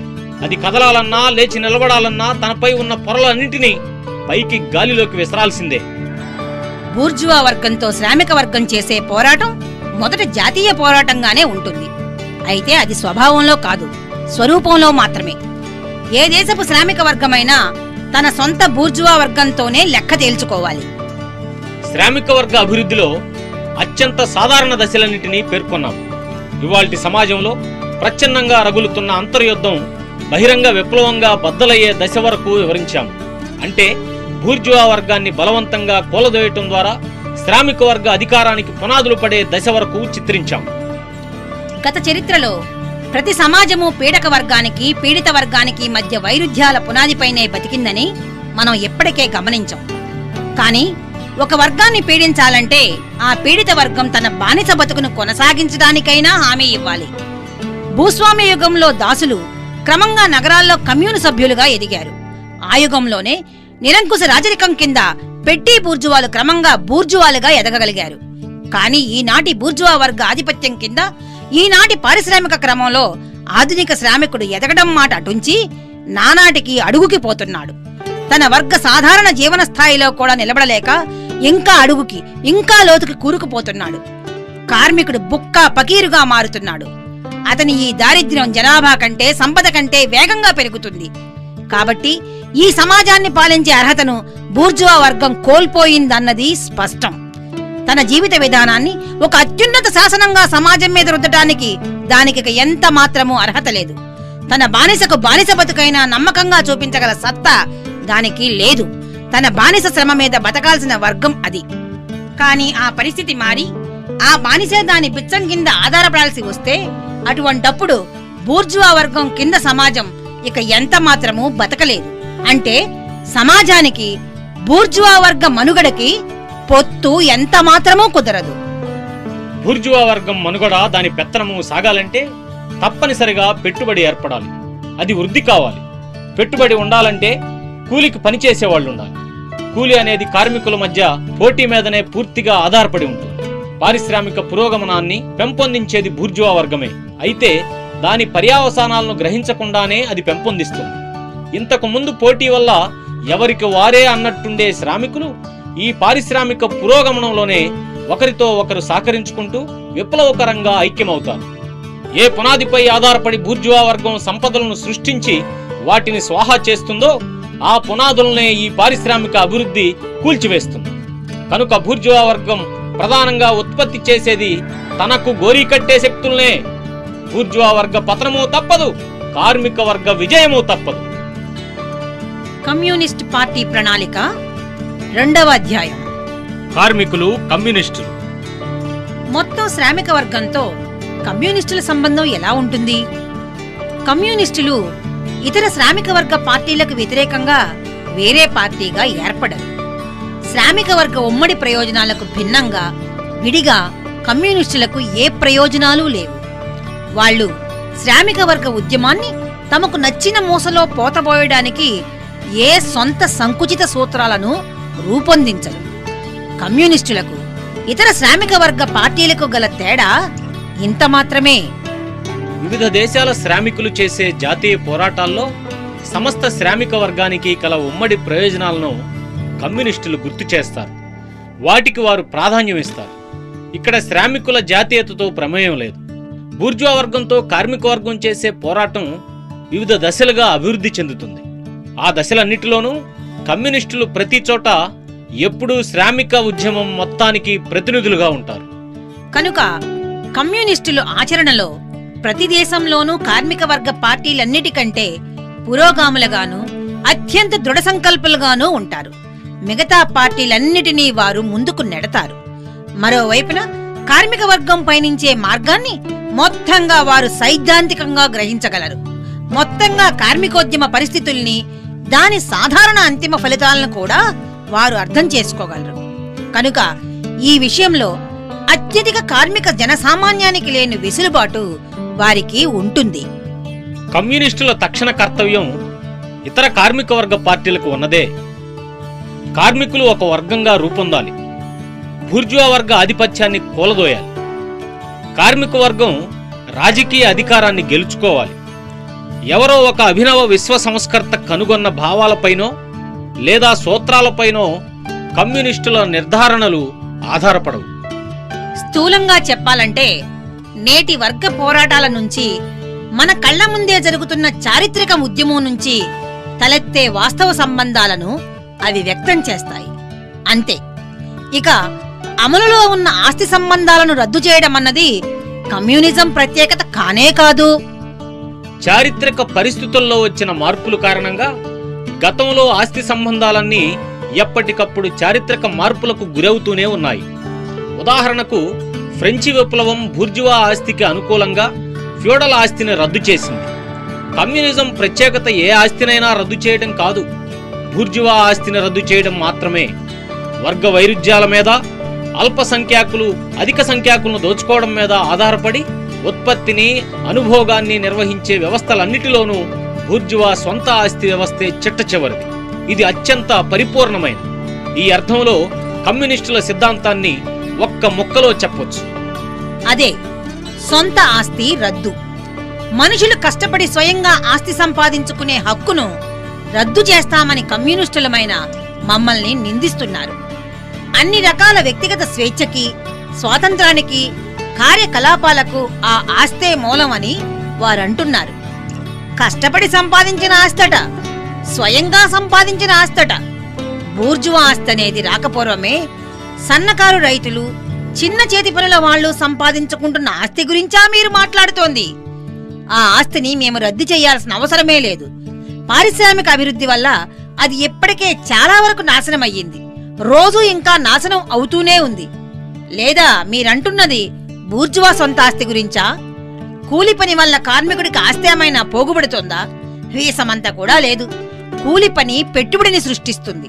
అంటే కూలి పనిని దోచుకునే ఆస్తిని పుట్టిస్తుంది. మళ్లీ తాజాగా దోచుకోవడానికి కొత్తగా కూలీలను పుట్టిస్తే తప్ప పెరగలేని ఆస్తిని సృష్టిస్తుంది. ప్రస్తుతం అమల్లో ఉన్న ఆస్తి అనేది పెట్టుబడికి, కూలి పనికి మధ్య వైరుధ్యం పైన ఆధారపడి ఉంది. వైరుధ్యంలో ఉన్న ఈ రెండిటిని చూద్దాం. పెట్టుబడిదారుడిగా ఉండటం కంటే కేవలం ఉత్పత్తిలో వ్యక్తిగత హోదా మాత్రమే కాదు, సామాజికంగా కూడా హోదా కలిగి ఉండటం. పెట్టుబడి అనేది సమిష్టి ఉత్పాదితం. అనేక మంది ఐక్యంగా కృషి చేస్తేనే అది సచేతనంగా ఉంటుంది. అంతిమంగా చెప్పాలంటే మొత్తం సమాజ సభ్యులందరి సమైక్య చర్యల వల్లనే అది సాధ్యమవుతుంది. కనుక పెట్టుబడి ఒక వ్యక్తిగత శక్తి కాదు, అది ఒక సామాజిక శక్తి. కాబట్టి పెట్టుబడిని ఉమ్మడి ఆస్తిగా మారిస్తే, అంటే మొత్తం సమాజ సభ్యులందరి ఆస్తిగా మారిస్తే, వ్యక్తి ఆస్తిని సామాజిక ఆస్తిగా మార్చినట్టు కాదు. అలా చేయడం వల్ల ఆస్తికి అంతకు ముందున్న సామాజిక స్వభావం మారుతుంది.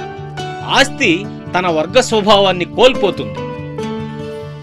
ఇప్పుడు కూలి పనిని చూద్దాం. కార్మికునికి ఇచ్చే కనీస కూలే కూలి పనికి చెల్లించే సగటు ఖరీదు. అంటే కార్మికుడు కార్మికునిగా బతకడానికి తప్పనిసరిగా కావలసిన తిండి తిప్పల ఖరీదు. కూలి పనితో కార్మికుడు సంపాదించేది కేవలం తన శరీరాన్ని నిలుపుకోవడానికి, తనలాంటి వాళ్ళని తనడానికి, వాళ్ళు బతికి పట్టడానికి బొటాబొటిగా సరిపోతుంది. ఈ సంపాదనలో కొంత అనుభవించి కొంత మిగుల్చుకుని దానితో ఇతరుల శ్రమపై పెత్తనం చేయడానికి ఏమాత్రం వీల్లేని సంపాదన ఇది. ఈ సంపాదనలో మిగులుండదు. ఈ పద్ధతిలో పెట్టుబడిని వృద్ధి చేయడానికే కార్మికుడు బతుకుతాడు. పాలకవర్గ ప్రయోజనాలను అతడు నెరవేర్చిన మేరకే అతడిని వారు బతకనిస్తారు. మేము రద్దు చేయాలని కోరేది సరిగ్గా కార్మికుల ఈ దౌర్భాగ్యపు సంపాదన స్వభావాన్ని, దానిని వారు అనుభవించే స్వభావాన్ని మాత్రమే. బూర్జువా సమాజంలో సజీవ శ్రమ అనేది పోగుబడిన శ్రమను పెంచడానికి తోడ్పడే సాధనం మాత్రమే. కమ్యూనిస్టు సమాజంలో పోగుబడిన శ్రమ కార్మికుని మనుగడను విస్తృతం చేయడానికి, సుసంపన్నం చేయడానికి, పెంపొందించడానికి తోడ్పడే సాధనం మాత్రమే అవుతుంది. కనుక బూర్జువా సమాజంలో గతం వర్తమానాన్ని శాసిస్తుంది. కమ్యూనిస్టు సమాజంలో వర్తమానం గతాన్ని శాసిస్తుంది. బూర్జువా సమాజంలో పెట్టుబడికి స్వాతంత్రం ఉంటుంది, దానికి ఒక వ్యక్తిత్వం ఉంటుంది. కాగా బతికున్న మనిషికి స్వాతంత్రం ఉండదు, వ్యక్తిత్వము ఉండదు. ఈ పరిస్థితుల్ని రద్దు చేయడం అంటే స్వేచ్ఛని, స్వాతంత్ర్యాన్ని రద్దు చేయడమే అని బూర్జువా వర్గం అంటుంది. నిజమే, సందేహం లేదు. బూర్జువా స్వేచ్ఛని, బూర్జువా స్వాతంత్రాన్ని, బూర్జువా వ్యక్తిత్వాన్ని రద్దు చేయడమే మా ఉద్దేశం. ప్రస్తుత బూర్జువా ఉత్పత్తి పరిస్థితుల్లో స్వేచ్ఛ అంటే వాణిజ్య స్వేచ్ఛ, క్రయ విక్రయాల స్వేచ్ఛ. అమ్ముడు కొనుడు అన్నవే అంతరిస్తే స్వేచ్ఛగా కొనడము, స్వేచ్ఛగా అమ్మడము అన్నవి కూడా అంతరిస్తాయి. మధ్యయుగాల్లో పరిమితులతో కూడిన క్రయ విక్రయాలతోనూ, ఆనాటి వ్యాపారులపై ఉన్న నిర్బంధాలతోనూ పోల్చినప్పుడు మాత్రమే స్వేచ్ఛ గురించి, క్రయ విక్రయాల స్వేచ్ఛ గురించి బూర్జువాలు పలికే బీరాలకు ఏమైనా అర్థం ఉంటే ఉండొచ్చు. కానీ క్రయ విక్రయాలను, బూర్జువా ఉత్పత్తి పరిస్థితులను, అసలు బూర్జువా వర్గాన్నే కమ్యూనిస్టు తరహాలో రద్దు చేయాలంటున్న సందర్భంలో వారి బడాయి మాటలకు బొత్తిగా అర్థం లేదు. సొంత ఆస్తిని రద్దు చేయాలన్న మా ఉద్దేశం మీకు గుబులు పుట్టిస్తోంది. కానీ నేటి మీ సమాజంలో 190 మందికి సొంత ఆస్తి అన్నదే లేకుండా పోయిందే. వారి చేతుల్లో సొంత ఆస్తి లేదు, కనుకనే కొద్దిమంది చేతుల్లో అది ఉంది. అత్యధిక ప్రజానీకం చేతుల్లో లేకపోవడం వల్లనే కొద్దిమంది చేతుల్లో పోగైన ఈ ఆస్తి రూపాన్ని రద్దు చేయాలని అనుకుంటున్నామని మీరు మమ్మల్ని నిందిస్తున్నారు. ఒక్క మాటలో చెప్పాలంటే మీ సొంత ఆస్తిని మేము రద్దు చేయదలిచాం అని మీరు నిందిస్తున్నారు. మీరు ఖచ్చితంగా చెప్పారు. సరిగ్గా మా ఉద్దేశం అదే. శ్రమని పెట్టుబడిగా, డబ్బుగా, కిరాయిగా, గుత్తగా స్వాహా చేయదలిచిన సామాజిక శక్తిగా మార్చడానికి వీల్లేని క్షణం నుంచి, వ్యక్తిగత ఆస్తిని పెట్టుబడిగా మార్చడానికి వీల్లేని క్షణం నుంచి వ్యక్తిత్వం మాయమైపోతుందని మీరు అంటారు. అంటే మీ ఉద్దేశంలో వ్యక్తి అంటే మధ్యతరగతి ఆస్తి యజమాని తప్ప మరెవ్వరూ కాదన్న సంగతి మీరు ఒప్పుకోక తప్పదు. అంటే బూర్జువా వ్యక్తి తప్ప మరెవ్వరూ కాదన్న మాట. అలాగైతే దారికి అడ్డుగా ఉన్న ఆ వ్యక్తిని ఈడ్చిపారేయాల్సిందే. అటువంటి వ్యక్తి ఉండటానికి వీల్లేకుండా చేయవలసిందే. సామాజిక ఉత్పత్తులను ఎవ్వరూ సొంతం చేసుకోకుండా ఎవ్వరిని కమ్యూనిజం అడ్డుకోదు. కానీ అలా సొంతపరుచుకోవడం ద్వారా ఇతరుల శ్రమను లోబరుచుకునే శక్తి ఎవ్వరికీ లేకుండా మాత్రం చేస్తుంది. సొంత ఆస్తిని రద్దు చేస్తే పనంతా ఆగిపోతుందని, ప్రపంచాన్ని సోమరితనం ముంచెత్తుతుందని మీరు అభ్యంతరం చెబుతున్నారు. అదే నిజమైతే పెట్టుబడిదారి సమాజం ఒట్టి సోమరితనంతో ఏనాడో అధోగతి పాలయ్యేది. పనిచేసే వాళ్ళు బొత్తిగా సంపాదించలేకపోవడము, సంపాదనాపరులు పనిచేయకపోవటము ఈ సమాజంలో మామూలే. పెట్టుబడే లేకపోతే వేతన శ్రమ కూడా ఉండదు అన్నదాన్నే మరో రూపంలో చెప్పిందే చెప్పడమే ఈ మొత్తం అభ్యంతరం చేస్తున్న పని. భౌతిక వస్తువులను కమ్యూనిస్టు తరహాలో ఉత్పత్తి చేయడానికి, వాటిని అనుభవించడానికి బూర్జువా అభ్యంతరం చెప్తాడు. అలాగే బౌద్ధిక ఉత్పాదితాలను సైతం కమ్యూనిస్టు పద్ధతిలో సృష్టించడాన్ని, అనుభవించడాన్ని ఆక్షేపిస్తాడు. వర్గ ఆస్తి మాయం కావడము అంటే బూర్జువా దృష్టిలో మొత్తం ఉత్పత్తే మాయమైపోనట్టే. అలాగే వర్గ సంస్కృతి మాయమైతే ఆ దృష్టికి మొత్తం సంస్కృతి మాయమైనట్టే. ఏ సంస్కృతి పోతుందని అతగాడు విలపిస్తున్నాడో ఆ సంస్కృతి అత్యధిక ప్రజానీకానికి యంత్రాల్లా పనిచేసే శిక్షణ మాత్రమే. బూర్జువా ఆస్తిని రద్దు చేయాలన్నది మా ఉద్దేశం. స్వేచ్ఛ, సంస్కృతి, న్యాయం వగైరాల గురించిన మీ భావాలను ప్రమాణంగా చూపించి మాతో కీచులాడకండి. మీ వర్గ అభీష్టమే మీ న్యాయశాస్త్రం. అదే అందరికీ వర్తించే చట్టంగా మారింది. మీ వర్గం బ్రతకడానికి అవసరమైన ఆర్థిక పరిస్థితులే మీ అభీష్టాన్ని, దాని ప్రధాన స్వభావాన్ని, దాని దిశను శాసిస్తాయి. అలాగే మీ భావాలే బూర్జువా ఉత్పత్తి పరిస్థితుల నుంచి, బూర్జువా ఆస్తి పరిస్థితుల నుంచి పుట్టాయి. మీ ప్రస్తుత ఉత్పత్తి విధానం నుంచి, మీ ప్రస్తుత ఆస్తి రూపం నుంచి తలెత్తే సామాజిక రూపాలను, శాశ్వతమైన ప్రకృతి నియమాలను, అవి అన్ని కాలాలకు వర్తించే హేతుబద్ధ నియమాలని మీరంటారు. అది మీ స్వార్థపూరితమైన దురవగాహన ఫలితం. అవి నిజానికి ఉత్పత్తి పురోగమనంలో తలెత్తి మాయమయ్యే చారిత్రక సంబంధాలు మాత్రమే. మీకు ముందున్న పాలక వర్గాలకు కూడా మీకున్న దురవగాహనే ఉండింది. ప్రాచీన ఆస్తి గురించి మీరు బాగానే అర్థం చేసుకుంటారు. ఫ్యూడల్ ఆస్తి అశాశ్వతం అన్న విషయాన్ని మీరు చక్కగా ఒప్పుకుంటారు. అదే మీ బూర్జువా ఆస్తి రూపం విషయంలో మాత్రం ఆ మాట మీరు ఒప్పుకోలేరు. కుటుంబం రద్దు. కమ్యూనిస్టుల ఈ దారుణమైన ప్రతిపాదనపై అత్యంత రాడికల్స్ అనబడే వాళ్ళు కూడా మండిపడతారు. అసలు ప్రస్తుత బూర్జువా కుటుంబం ఏ పునాదిపై నిలబడింది? పెట్టుబడి మీద, స్వంత స్వార్థం పైన నిలబడిందది. బూర్జువాల్లో మాత్రమే ఈ కుటుంబం అన్నది పూర్తిగా అభివృద్ధి చెందిన రూపంలో ఉంది. అయితే ఆచరణలో కార్మిక వర్గంలో కుటుంబం అన్నది లేకపోవడము, వ్యభిచారం అన్నది బహిరంగంగా సాగటము అన్న అంశాలు ఈ పరిస్థితికి అనుబంధంగా ఉన్నాయి. ఈ అనుబంధ అంశాలు మాయమైనప్పుడు కాలక్రమంలో బూర్జువా కుటుంబం కూడా మాయమవుతుంది. పెట్టుబడి మాయమవడంతో పాటు ఈ రెండూ మాయమవుతాయి. తల్లిదండ్రులు తమ పిల్లలను దోపిడీ చేయడాన్ని ఆపాలనుకుంటున్నామని మా మీద ఆరోపణ మోపుతున్నారా? ఆ నేరాన్ని మేము అంగీకరిస్తున్నాం. అయితే ఇంటి విద్యను తొలగించి సామాజిక విద్యను ప్రవేశపెట్టడం ద్వారా అత్యంత పవిత్రమైన బంధాలను మేము ధ్వంసం చేస్తున్నామని మీరంటారు. మరి మీ విద్య మాటేమిటి? అది సామాజిక విద్య కాదా? పాఠశాలలు వగైరాల ద్వారా మీరు నేర్పే విద్యను సామాజిక పరిస్థితులు శాసించవా? ఆ విద్యలో సమాజం నేరుగానో పరోక్షంగానో జోక్యమే చేసుకోదా? విద్య విషయంలో సామాజిక జోక్యం అన్న దాన్ని కమ్యూనిస్టులు కనుక్కోలేదు. ఆ జోక్యానికి ఉన్న స్వభావాన్ని మాత్రమే వారు మార్చదలుచుకున్నారు. పాలక వర్గాల ప్రభావం నుంచి విద్యను కాపాడటమే వారి ఉద్దేశ్యం. ఆధునిక పరిశ్రమ శ్రామికుల కుటుంబ సంబంధాలన్నింటినీ చిందరవందర చేసేస్తుంది. కార్మికుల బిడ్డలు వ్యాపార వస్తువులుగాను, కూలి పని చేసే పనిముట్లుగాను మారిపోతున్నారు. ఈ క్రమం సాగుతున్న కొద్దీ కుటుంబం గురించి, విద్య గురించి, తల్లిదండ్రులకు బిడ్డలకు ఉన్న పవిత్ర సంబంధాల గురించి బూర్జువాల చెత్తవాగుడు మరింత రోత పుట్టిస్తుంది. కమ్యూనిస్టులు స్త్రీలను సమాజపరం చేస్తారు అని బూర్జువాలు కలిసికట్టుగా పెడబొబ్బలు పెడుతున్నారు. బూర్జువాకి తన భార్య కేవలం ఒక ఉత్పత్తి పరికరంలా కనిపిస్తుంది. ఉత్పత్తి పరికరాలను సమిష్టిగా అనుభవిస్తారన్న మాట బూర్జువా చెవుల్లో పడగానే స్త్రీలు కూడా సమాజపరం అయిపోతారనే నిర్ధారణకు వచ్చేస్తాడు.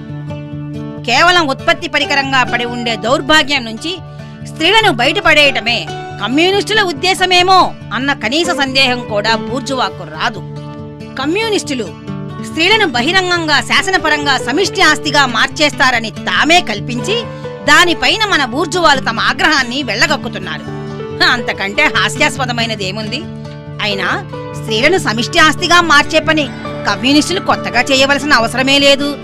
అనాదిగా జరుగుతున్నది అదే కదా. మన బూర్జువాలకు బజారు వేశ్యల మాట అటుంచి తమ చేతి కింది కార్మికుల భార్యలు కూతుళ్ళు చాలక వారు ఒకరి పెళ్లాన్ని మరొకరు ఆకట్టుకోవడంలో అపారమైన ఆనందాన్ని పొందుతున్నారు. బూర్జువా వివాహ వ్యవస్థే వాస్తవంలో ఒక సమిష్టి పెళ్లాల వ్యవస్థ. ఈ విషయంలో కమ్యూనిస్టులపై ఏ నింద మోపుతారు? మహా అయితే బూర్జువాలు చాటుమాటుగా చేసే పనినే కమ్యూనిస్టులు బాహాటంగా చట్టబద్ధంగా చేస్తారు అనగలరు. అసలు ప్రస్తుత ఉత్పత్తి వ్యవస్థనే రద్దు చేసినప్పుడు ఆ వ్యవస్థకు పుట్టిన సమిష్టి భార్యల వ్యవస్థ కూడా రద్దవుతుంది. దానితో బహిరంగ వేశ్యావృత్తి పోతుంది, పరోక్ష వేశ్యావృత్తి అంతమవుతుంది. దేశాలను జాతీయతను రద్దు చేయగోరుతున్నారు అన్నది కమ్యూనిస్టులపై మరో ఆరోపణ. కార్మికులకు దేశం లేదు, వారి నుంచి వారి దగ్గర లేని దాన్ని ఎవ్వరూ లాక్కోలేరు. అన్నిటికంటే ముందు శ్రామిక వర్గం రాజకీయ ఆధిపత్యాన్ని సాధించాలి కనుక జాతిలో అది ప్రధాన వర్గం కావాలి. జాతి అంటే తానే అన్న స్థితికి రాక తప్పదు. ఆ మేరకు మాత్రమే అది జాతీయమైనది. కనుక ఇక్కడ జాతీయం అన్న పదం బూర్జువా అర్థంలో కాదు. బూర్జువా వర్గ అభివృద్ధి కారణంగా స్వేచ్ఛా వాణిజ్యం వలను, ప్రపంచ మార్కెట్ వలను, ఉత్పత్తి విధానంలోనూ దాన్ని అనుసరించి ఉండే జీవన పరిస్థితుల్లోనూ ఏకరూపత వలను వివిధ దేశాల ప్రజల మధ్య జాతీయ భేదాలు, శత్రుత్వాలు రాను రాను మాయమవుతున్నాయి. శ్రామిక వర్గ ఆధిపత్యంలో అవి మరింత వేగంగా మాయమవుతాయి. కనీసం ప్రధాన నాగరిక దేశాల ఐక్య కార్యాచరణ అన్నది శ్రామిక వర్గ విమోచనకు మొదటి షరతుల్లో ఒకటి. ఒక వ్యక్తి మరో వ్యక్తిని దోపిడీ చేయటం అన్నది ఏ మేరకు అంతమవుతుందో, ఒక జాతి మరో జాతిని దోపిడీ చేయటం కూడా అదే మేరకు అంతమవుతుంది. ఒక జాతిలో వర్గ శత్రుత్వం ఏ మేరకు మాయమవుతుందో, ఒక జాతికి మరో జాతికి మధ్య శత్రుత్వం కూడా ఆ మేరకు అంతమవుతుంది. ఇక మత దృష్టితోనో, తాత్విక పరంగానో, సిద్ధాంత పరంగానో కమ్యూనిజంపై చేసే ఆరోపణలు అంతగా పట్టించుకోనక్కర్లేదు. మనిషి సామాజిక సంబంధాల్లోనూ అతని సామాజిక జీవితంలోనూ మార్పులు వచ్చినప్పుడల్లా అతని భావాలు, భావనలు, అభిప్రాయాలు కూడా మారతాయి. అంటే అతని భౌతిక జీవితం మారినప్పుడు అతని చైతన్యము మారుతుంది. ఈ మాట అర్థం చేసుకోవడానికి లోతైన అంతఃప్రేరణ అవసరమా? భౌతిక ఉత్పత్తి మారినప్పుడు బౌద్ధిక ఉత్పత్తి స్వభావం కూడా మారుతుందని తప్ప భావాల చరిత్ర రుజువు చేస్తుందేమిటి? ప్రతి యుగంలోనూ ఆనాటి పాలకవర్గ భావాలే ఆ యుగాన్ని పాలిస్తాయి. సమాజాన్ని విప్లవీకరించే కొన్ని భావాలను జనం వ్యక్తం చేస్తున్నారు అంటే పాత సమాజం లోపలే కొత్త సమాజపు అంశాలు కొన్ని పుట్టాయని అర్థం. పాత జీవన పరిస్థితులు అంతమవుతున్న కొద్దీ పాత భావాలు కూడా అంతరిస్తాయి. ప్రాచీన ప్రపంచం మరణశయ్యపై ఉన్నప్పుడు ప్రాచీన మతాలను క్రైస్తవ మతం ఓడించింది. ఫ్యూడల్ సమాజం చావబోయే ముందు ఆనాటి విప్లవ బూర్జువా వర్గంతో అది చివరి పోరులో ఉండగా 18వ శతాబ్దంలో హేతువాదానికి క్రైస్తవం తలొగ్గింది. జ్ఞానరంగంలో కూడా షరతులు లేని పోటీ రాజ్యమేలుతుందని మాత్రమే మత స్వేచ్ఛ, అంతరాత్మ స్వేచ్ఛ అన్నవి తెలియజేస్తున్నాయి. చారిత్రక పురోగమనంలో మత, నైతిక, తాత్విక న్యాయభావాలు మారాయనడంలో సందేహం లేదు. కానీ ఎంత మారినా అసలు మతము, నీతి, తత్వశాస్త్రము, రాజకీయ శాస్త్రము, న్యాయశాస్త్రము అన్నవి ఉండనే ఉన్నాయి కదా అని అనవచ్చు. అవి కాక సమాజపు దశలన్నిటిలోనూ ఉమ్మడిగా స్వేచ్ఛ, న్యాయం మొదలైన శాశ్వత సత్యాలు కూడా ఉన్నాయి. ఆ శాశ్వత సత్యాలను, మతాన్ని, నీతిని కొత్త పునాదిపై నిర్మించడానికి బదులు వాటన్నిటినీ కమ్యూనిజం రద్దు చేస్తుంది కదా. ఆ రకంగా పాత చారిత్రక అనుభవానికి వ్యతిరేకంగా అది వ్యవహరిస్తుంది కదా అని కూడా అనవచ్చు. ఈ ఆరోపణకు అర్థమేమిటి? గత సమాజపు చరిత్ర అంతా వర్గ వైరుధ్యాల అభివృద్ధి చరిత్ర అని, ఆ వైరుధ్యాలు విభిన్న యుగాల్లో విభిన్న రూపాలు ధరించాయని అది తెలియజేస్తుంది. అవి ఏ రూపాలు తీసుకున్నప్పటికీ గత యుగాలన్నిటికీ వర్తించే వాస్తవం ఒకటుంది. సమాజంలో ఒక భాగం మరో భాగాన్ని దోచుకోవడమే ఆ వాస్తవం. కనుక పాత యుగాల సామాజిక చైతన్యంలో ఎంత బహుళత్వము, ఎంత వైవిధ్యము ఉన్నప్పటికీ అది కొన్ని సామాన్య రూపాల, సాధారణ భావాల పరిధిలో మాత్రమే ఉంటుంది. వర్గ శత్రుత్వాలు పూర్తిగా కనుమరుగైతే తప్ప పాత చైతన్యం పూర్తిగా అంతరించదు. కమ్యూనిస్టు విప్లవం అంటే పాత సాంప్రదాయక ఆస్తి సంబంధాలతో అత్యంత మౌలికంగా తెగదెంపులు చేసుకోవడమే. అటువంటప్పుడు ఆ పరిణామం సాంప్రదాయక భావాలతో కూడా అత్యంత మౌలికంగా తెగదెంపులు చేసుకోవడంతో ముడిపడి ఉంటుంది. అందులో ఆశ్చర్యమేముంది? కమ్యూనిజం గురించి, బూర్జువా ఆక్షేపణల గురించి ఇంతటితో వదిలేద్దాం. ప్రజాస్వామ్య పోరులో గెలుపొందడానికై కార్మిక వర్గాన్ని పాలక వర్గంగా నిలబెట్టడమే విప్లవానికి మొదటి మెట్టు అన్నది గమనించాం. సాధ్యమైనంత వేగంగా ఉత్పాదక శక్తుల్ని పెంచడానికై శ్రామిక వర్గం పాలక వర్గంగా ఉన్న రాజ్యాంగం యంత్రం చేతుల్లో మొత్తం ఉత్పత్తి పరికరాలన్నిటినీ కేంద్రీకరించాలి. అందుకోసం శ్రామిక వర్గం తన రాజకీయ ఆధిపత్యాన్ని ఉపయోగించి బూర్జువా వర్గం నుంచి క్రమక్రమంగా మొత్తం పెట్టుబడిని గుంజుకుంటుంది. అయితే తొలి దశలో ఆస్తి హక్కులపైన, బూర్జువా ఉత్పత్తి పరిస్థితులపైన నిరంకుశమైన దాడులు చేయకుండా అది సాధ్యం కాదు. ఆర్థిక పరంగా చూస్తే అరకొరగాను అసమర్థనీయంగాను కనిపించే చర్యలు తీసుకోక తప్పదు. ఉద్యమ పురోగమన క్రమంలో ఈ చర్యలు మరింత పెరుగుతాయి.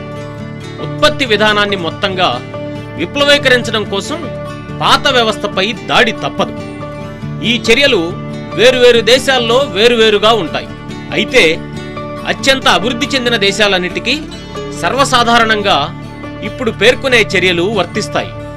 భూముల మీద ఆస్తి హక్కు రద్దు, భూమిపై వచ్చే కిరాయిలన్నిటినీ సామాజిక సంక్షేమానికి ఉపయోగించాలి.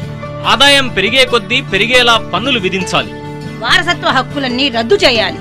దేశాంతర వాసుల ఆస్తి, తిరుగుబాటుదారుల ఆస్తి ప్రభుత్వ పరం చేయాలి. ప్రభుత్వ పెట్టుబడితో ప్రభుత్వ గుత్తాధిపత్యం కింద ఒక జాతీయ బ్యాంక్ ఏర్పాటు చేసి దాని ద్వారా పరపతి వ్యవస్థను ప్రభుత్వం చేతుల్లో కేంద్రీకరించాలి. వార్తా సాధనాలను, రవాణా సాధనాలను ప్రభుత్వం చేతిలో కేంద్రీకరించాలి. ప్రభుత్వ పరిశ్రమలను, ఉత్పత్తి పరికరాలను విస్తరింపజేయాలి. బంజరు భూములను సాగు చేయాలి. ఒక ఉమ్మడి పథకం ప్రకారం నేలలను సారవంతం చేయాలి. పనిచేసే బాధ్యత అందరికీ సమానం. పారిశ్రామిక సైన్యాల ఏర్పాటు చేయాలి. ముఖ్యంగా వ్యవసాయం కోసం ఇది అవసరం. వ్యవసాయాన్ని, పరిశ్రమలను కలపాలి. దేశంలో జనాభాని వివిధ ప్రాంతాల్లో సమతులంగా పంచడం ద్వారా నగరాలకి, గ్రామాలకి మధ్య ఉన్న అంతరాలన్నిటినీ పూడ్చాలి. ప్రభుత్వ పాఠశాలల్లో బాలలందరికీ ఉచిత విద్య, పిల్లలు ఇప్పుడు ఫ్యాక్టరీల్లో పనిచేస్తున్న పద్ధతి రద్దు, విద్యను, పారిశ్రామిక ఉత్పత్తిని మేళవించాలి. ఇలాంటివే పలు చర్యలు తీసుకోవాలి. అభివృద్ధి క్రమంలో వర్గ భేదాలన్నీ మాయమైపోతే మొత్తం ఉత్పత్తి అంతా మొత్తం జాతికి చెందిన ఒక మహాసంఘం చేతిలో ఉన్నప్పుడు ప్రభుత్వ అధికారం అన్నది తన రాజకీయ స్వభావాన్ని కోల్పోతుంది. అసలు రాజకీయ అధికారం అంటేనే ఒక వర్గం మరో వర్గాన్ని అణిచివేయడానికి అవసరమైన సంఘటిత శక్తి మాత్రమే. బూర్జువా వర్గంతో పోరులో ఉన్నప్పుడు శ్రామిక వర్గం పరిస్థితుల ప్రాబల్యం వల్ల ఒక వర్గంగా సంఘటితమైతే, ఒక విప్లవం ద్వారా అది పాలక వర్గమై పాత ఉత్పత్తి పరిస్థితులన్నిటినీ ఊడ్చేస్తే, వాటితో పాటు వర్గాలకు, వర్గ వైషమ్యాలకు తావిచ్చే పరిస్థితులన్నిటినీ కూడా ఊడ్చి పారేస్తే అప్పుడు తన సొంత ఆధిపత్యాన్ని కూడా అది రద్దు చేసేస్తుంది. వర్గాలు, వర్గ వైషమ్యాలతో నిండిన పాత బూర్జువా సమాజానికి బదులు మనకి ఒక సంఘం ఉంటుంది. ప్రతి వ్యక్తి స్వేచ్ఛగా అభివృద్ధి చెందినప్పుడు మాత్రమే అందరూ స్వేచ్ఛగా అభివృద్ధి చెందగలిగిన సంఘం అది. కమ్యూనిస్టు పార్టీ ప్రణాళిక 3వ అధ్యాయం. సోషలిస్టు, కమ్యూనిస్టు సాహిత్యం. మొదటి అంశం ప్రగతి నిరోధక సోషలిజం. Feudal socialism. ఆధునిక బూర్జువా సమాజానికి వ్యతిరేకంగా కరపత్రాలు రాయడమే ఫ్రాన్స్, ఇంగ్లాండులోని ప్రభువర్గాలకు ప్రధాన వ్యాపకం అయ్యింది. వారి చారిత్రక పరిస్థితే అందుకు కారణం. 1830 జులై విప్లవంలోనూ, ఇంగ్లీషు సంస్కరణోద్యమంలోనూ చెత్తాకారి నడిమంత్రపు సిరిగాళ్ల చేతుల్లో ఈ ప్రభువర్గాలు మరోసారి ఓడిపోయాయి. ఇక అప్పటి నుంచి వారికి సీరియస్ రాజకీయ పోరాటం అన్నది అసాధ్యమయ్యింది. సాహిత్య యుద్ధాలకు మాత్రమే అవకాశం మిగిలింది. సాహిత్య రంగంలో సైతం తిరిగి పాత వ్యవస్థను పునరుద్ధరించాలనే ఆక్రందనలు అసాధ్యమయ్యాయి. తమ సొంత ప్రయోజనాల నుంచి కాక కార్మిక వర్గ ప్రయోజనాల దృష్టితోనే బూర్జువా వర్గానికి వ్యతిరేకంగా ప్రభు వర్గం నేరారోపణ చేస్తున్నట్టుగా కనిపించింది. సానుభూతి రేకెత్తించడానికి ఆ వర్గం అలా చేయక తప్పలేదు. తన కొత్త యజమానులకు అశుభం పలుకుతూ రానున్న ఉపద్రవాల గురించి వారి చెవుల్లో దారుణమైన జోస్యాలు చెప్పడం ద్వారా ప్రభువర్గం తన కసి తీర్చుకుంది. అట్లా తలెత్తింది ఫ్యూడల్ సోషలిజం. ఏడుపు కొంత, తిట్లు కొంత, గత వైభవాల పలవరింపు కొంత, రాబోయే గండాల అపశకునాలు కొంత కలిసిన ఆ కరపత్రాలు కసితోనూ, హాస్యంతోనూ, సునిశిత విమర్శతోనూ కొన్నిసార్లు బూర్జువాల గుండెల మీద మోదాయి. అయితే ఆధునిక చరిత్ర గమనాన్ని బొత్తిగా అర్థం చేసుకోలేని అశక్తత వల్ల ఆ కరపత్రాలు ఎప్పుడూ హాస్యాస్పదంగానే ఉన్నాయి. ప్రజలను తమ వైపు తిప్పుకోవడానికై ప్రభువర్గం శ్రామిక వర్గపు బిచ్చపు జోలెను పతాకగా చేబూనింది. అయినప్పటికీ ప్రభువర్గంతో జనం కలిసిన ప్రతిసారి వారు దాని వీపుపై పాత ఫ్యూడల్ చిహ్నాలు చూశారు. ఆ వెంటనే వారు బిగ్గరగా ఏసడింపుగా నవ్వుతూ ఆ వర్గాన్ని వదిలేశారు.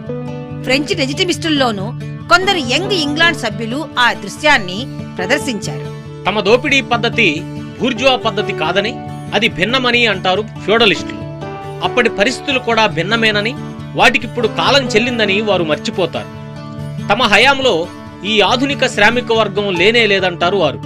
కానీ అసలు ఈ ఆధునిక బూర్జువా వర్గమే తప్పనిసరిగా తమ సమాజంలోనే పుట్టింది అన్నదాన్ని వారు మర్చిపోతారు. ఇక మిగతా విషయాలను చూస్తే వారి విమర్శకు ఉన్న ప్రగతి నిరోధక స్వభావాన్ని వారు ఏమాత్రం దాయరు. మొత్తం పాత సామాజిక వ్యవస్థను కోకటి వేళ్లతో పీకేసే ఒక కొత్త వర్గాన్ని పుట్టిస్తోంది అని బూర్జువా వర్గాన్ని వారు నిందిస్తారు. వారు బూర్జువా వర్గానికి చీవాట్లు వేసేది కార్మిక వర్గాన్ని సృష్టిస్తున్నందుకు కాదు, అది విప్లవ కార్మిక వర్గాన్ని సృష్టిస్తున్నందుకు. కనుక రాజకీయ ఆచరణలో కార్మిక వర్గానికి వ్యతిరేకంగా జరిపే అన్ని రకాల బలత్కార చర్యల్లోనూ వారు కూడా పాల్గొంటారు. రోజువారీ జీవితంలో వారి నయాగారపు మాటలు ఎలా ఉన్నప్పటికీ పరిశ్రమ అనే చెట్టు రాల్చే బంగారు పండ్ల కోసం వారు వెంపర్లాడతారు. ఉన్ని, బీట్రూటు, చక్కెర, బంగాళాదుంపల సారాలతో సాగే వ్యాపారంలో వాళ్లు చెప్పే సత్యాన్ని, ప్రేమని, గౌరవాన్ని అన్నింటినీ బేరం పెడతారు. భూస్వామితో మతాధికారి జతకట్టినట్టే ఫ్యూడల్ సోషలిజంతో మత సోషలిజం చట్టపట్టాలతో సాగుతుంది. పైగా క్రైస్తవ వైరాగ్యానికి సోషలిజం రంగు పొలమడం చాలా తేలిక. సొంత ఆస్తికి వ్యతిరేకంగా, వివాహానికి వ్యతిరేకంగా, రాజ్యాంగానికి వ్యతిరేకంగా క్రైస్తవం చెప్పలేదా? వీటికి బదులుగా అది దానశీలతని, పేదరికాన్ని, బ్రహ్మచర్యాన్ని, శరీరాన్ని శుష్కింపజేసుకోవడాన్ని, మఠ జీవితాన్ని, చర్చి మాతని బోధించలేదా? ప్రభువుల గుండె మాలిన్యాన్ని శుద్ధి చేయడానికి పూజారి మంత్రించి చల్లే పవిత్ర జలం లాంటిదే క్రైస్తవ సోషలిజం. పెట్టి బూర్జువా సోషలిజం. బూర్జువా వర్గం కారణంగా నాశనమయ్యింది ఒక్క ఫ్యూడల్ ప్రభువర్గం మాత్రమే కాదు. ఆధునిక బూర్జువా వాతావరణంలో కృషించి నశించిపోయింది ఆ ఒక్క వర్గమే కాదు. మధ్యయుగాల నాటి పట్టణాల్లో ఉండే స్వతంత్ర పౌరులు, ఆనాటి సన్నకారు స్వతంత్ర రైతులు కూడా వినాశనానికి గురయ్యారు. ఆధునిక బూర్జువా వర్గం ఈ వర్గాల నుంచే పుట్టింది. పారిశ్రామికంగానూ వాణిజ్యపరంగానూ తక్కువ అభివృద్ధి చెందిన దేశాల్లో ఎదుగుతున్న బూర్జువా వర్గం పక్కనే ఈ రెండు వర్గాలు ఇంకా బతికేడుస్తూనే ఉన్నాయి. ఆధునిక నాగరికత పూర్తిగా అభివృద్ధి చెందిన దేశాల్లో పెటీ బూర్జువా వర్గం అనే కొత్త వర్గం తయారైంది. అది శ్రామిక వర్గానికి, బూర్జువా వర్గానికి మధ్య ఊగిసలాడుతూ ఉంటుంది. బూర్జువా సమాజానికి ఒక అనుబంధ వర్గంగా అది నిత్యం పుడుతూనే ఉంటుంది. అయితే పోటీ వల్లను, ఆధునిక పరిశ్రమ అభివృద్ధి వల్లను ఆ వర్గానికి చెందిన విడి వ్యక్తులను ఈ సమాజం శ్రామిక వర్గంలోకి నిరంతరాయంగా నెడుతూ ఉంటుంది. ఈ ఆధునిక సమాజంలో ఒక స్వతంత్ర విభాగంగా తాము పూర్తిగా తెరమరుగవుతామని, పరిశ్రమల్లోనూ, వ్యవసాయంలోనూ, వాణిజ్యంలోనూ తమ స్థానాన్ని మేస్త్రీలు, అధికారులు, షాపుల్లో పనిచేసేవాళ్లు భర్తీ చేసే సమయం రాబోతున్నదని వారు గమనిస్తారు కూడా. జనాభాలో సగం కంటే ఎక్కువగా రైతాంగం ఉన్న ఫ్రాన్స్ లాంటి దేశాల్లో బూర్జువా వర్గానికి వ్యతిరేకంగా శ్రామిక వర్గం పక్షాన చేరిన రచయితలు, రైతాంగము పెట్టి బూర్జువా లాంటి మధ్యంతర వర్గాల దృష్టితో బూర్జువా పాలనను విమర్శించటం సహజమే. ఆ రకంగా తలెత్తిందే పెట్టి బూర్జువా సోషలిజం. ఫ్రాన్స్లోనే కాక ఇంగ్లాండ్లో కూడా ఈ ధోరణికి నాయకుడు సిస్మండి. ఆధునిక ఉత్పత్తి పరిస్థితుల్లో ఉన్న వైరుధ్యాలను ఈ సోషలిజం అత్యంత సునిశితంగా పసిగట్టింది. ఆర్థికవేత్తల కపటపు సమర్థనలు ఎండగట్టింది. యంత్రాల వల్లను, పని విభజన వల్లను, కొద్దిమంది చేతుల్లో పెట్టుబడి, భూమి కేంద్రీకరించడం వల్లను, అమితోత్పత్తి వల్లను, సంక్షోభాల వల్లను తలెత్తే దుష్ఫలితాలను కాదనడానికి వీల్లేని విధంగా రుజువు చేసింది.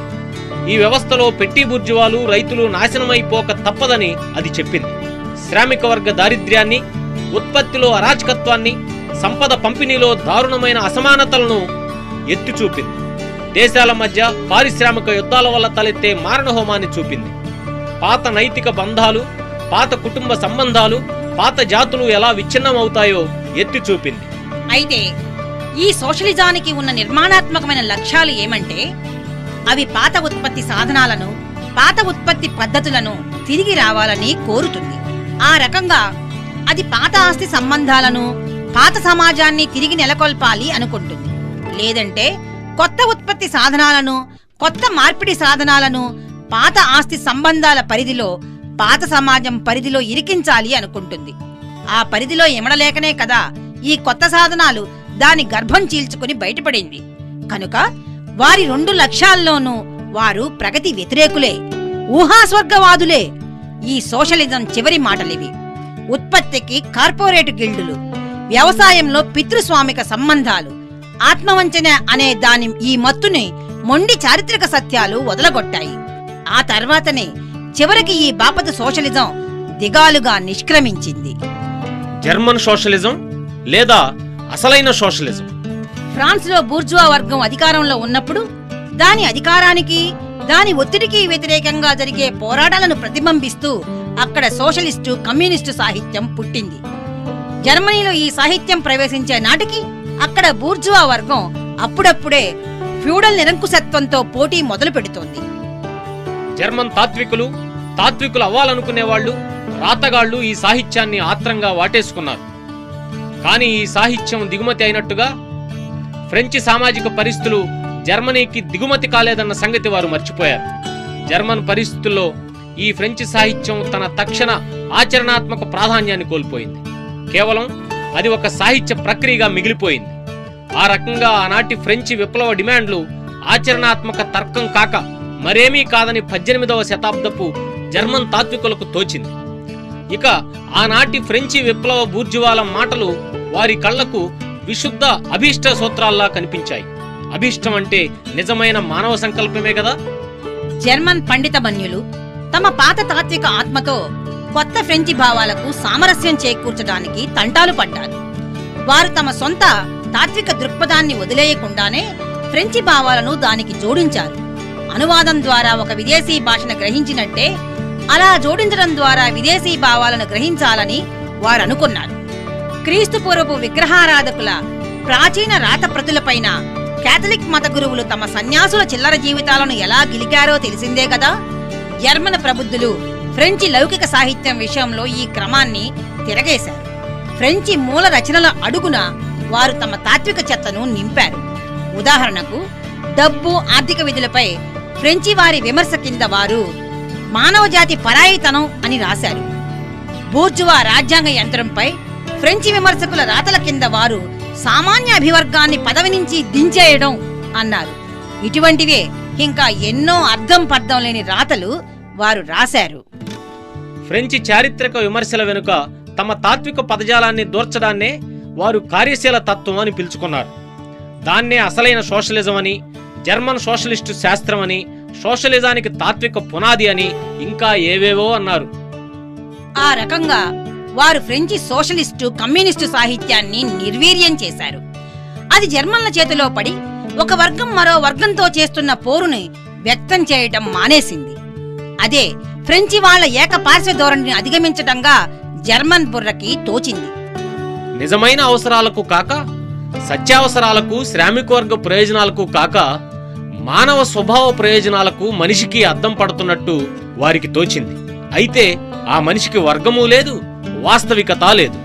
అతగాడు కనీ కనిపించని తాత్విక ఊహాలోకాల్లో మాత్రమే తారసపడతాడు. ఈ బడిపిల్లాడి తరహా బాధ్యతను జర్మన్ సోషలిజం చాలా గంభీరంగా నెత్తికెత్తుకొని తన నాసి సరుకుని నాణ్యమైనదని తెగ పొగిడి దాన్ని అమజూపింది. అలా అది క్రమంగా తన ఛాందసపు అమాయకత్వాన్ని కోల్పోయింది. ఈలోగా ఫ్యూడల్ ప్రభువర్గానికి, నిరంకుశ రాజరికానికి వ్యతిరేకంగా జర్మన్ల పోరాటం, ముఖ్యంగా ప్రష్యన్ బూర్జువా వర్గ పోరాటం అనగా ఉదారవాద ఉద్యమం మరింత నిక్కచ్చిగా మారింది. దానితో ఈ అసలైన సోషలిజానికి ఎప్పటి నుంచో కోరుకుంటున్న అవకాశం దొరికింది. అది ఆ రాజకీయ ఉద్యమాన్ని సోషలిస్టు డిమాండ్లతో ఎదుర్కొంది. ఉదారవాదానికి, ప్రాతినిధ్య ప్రభుత్వానికి, బూర్జువా పోటీకి, బూర్జువా పత్రికా స్వాతంత్రానికి, బూర్జువా చట్టానికి, బూర్జువా స్వేచ్ఛకి, బూర్జువా సమానత్వానికి వ్యతిరేకంగా తన సాంప్రదాయకమైన శాపనార్థాలను కొమ్మరించింది. ఈ బూర్జువా ఉద్యమం వల్ల అంతా పోయేదే కాని వచ్చేదేమీ లేదని జనానికి బోధించింది. ఫ్రెంచి విమర్శకి జర్మన్ సోషలిజం ఒక మికిలి ప్రతిధ్వని. కానీ ఆ విమర్శకి ముందు ఆధునిక బూర్జువా సమాజము, దానికి తగిన ఆర్థిక జీవన పరిస్థితులు, దానికి అనుగుణమైన రాజకీయ రాజ్యాంగం ఉండి తీరాలన్న సంగతిని సరిగ్గా సమయానికి జర్మన్ సోషలిజం మర్చిపోయింది. నిజానికి వాటన్నింటినీ సాధించడమే జర్మనీలో జరగాల్సిన ఉద్యమ లక్ష్యం. మత గురువులు, ప్రొఫెసర్లు, స్థానిక ప్రభువులు, అధికారులు, తోడుగా ఉండే రాచరికాలకు రాబోయే బూర్జువా ప్రమాదాన్ని బెదరగొట్టడానికి తోడ్పడే దిష్టిబొమ్మల్లా ఈ జర్మన్ సోషలిజం ఉపకరించింది. ఆనాటి జర్మన్ నిరంకుశ ప్రభుత్వం అప్పటి వరకు జర్మన్ కార్మికవర్గ తిరుగుబాట్లను కొరడాలతోనూ తుపాకీ గుళ్లతోనూ అణిచివేసింది. ఆ చేదు మాత్రకు విరుగుడుగా ఇప్పుడు జర్మన్ సోషలిజం కార్మికులకు తీపి కబుర్లు చెబుతుంది. ఆ రకంగా ఈ అసలు సిసలైన సోషలిజం జర్మన్ బూర్జువా వర్గానికి వ్యతిరేకంగా జరిగే పోరాటంలో రాచరిక ప్రభుత్వానికి ఒక ఆయుధంగా పనిచేసింది. అదే సమయంలో అది ప్రగతి వ్యతిరేకంగా జర్మన్ పెటీ బూర్జువా అల్పబుద్ధుల ప్రయోజనానికి ఒక ప్రత్యక్ష ప్రతినిధిలా వ్యవహరించింది. జర్మనీలో పెటీ బూర్జువా వర్గం 16వ శతాబ్దపు అవశేషం. అది అప్పటి నుంచి ఎప్పటికప్పుడు వేర్వేరు రూపాల్లో తలెత్తుతూనే ఉంది. ఇవాల్టి పరిస్థితులు ఇలా ఉండడానికి నిజమైన పునాది ఈ వర్గమే. ఈ వర్గం నాశనం కాకుండా దానిని నిలబెట్టడము అంటే జర్మనీలో ఈనాటి పరిస్థితులను నిలబెట్టి ఉంచడమే.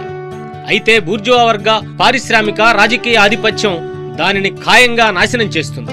ఒకవైపున పెట్టుబడి సాంద్రీకరణ వల్లను, మరోవైపున విప్లవ శ్రామిక వర్గం లేవడం వల్లను ఆ వర్గం నాశనం కాక తప్పదు. అసలైన సోషలిజం ఈ రెండు పెట్టలను ఒకే రాయితో కొట్టేస్తుందేమో అనిపించింది. అది జర్మనీలో అంటువ్యాధిలా వ్యాపించింది. శాశ్వత సత్యాలనే తన ఎముకల గూడు లాంటి ఒంటిని ఈ జర్మన్ సోషలిజం ఆడంబరపు వస్త్రాలతో కప్పుకుంది.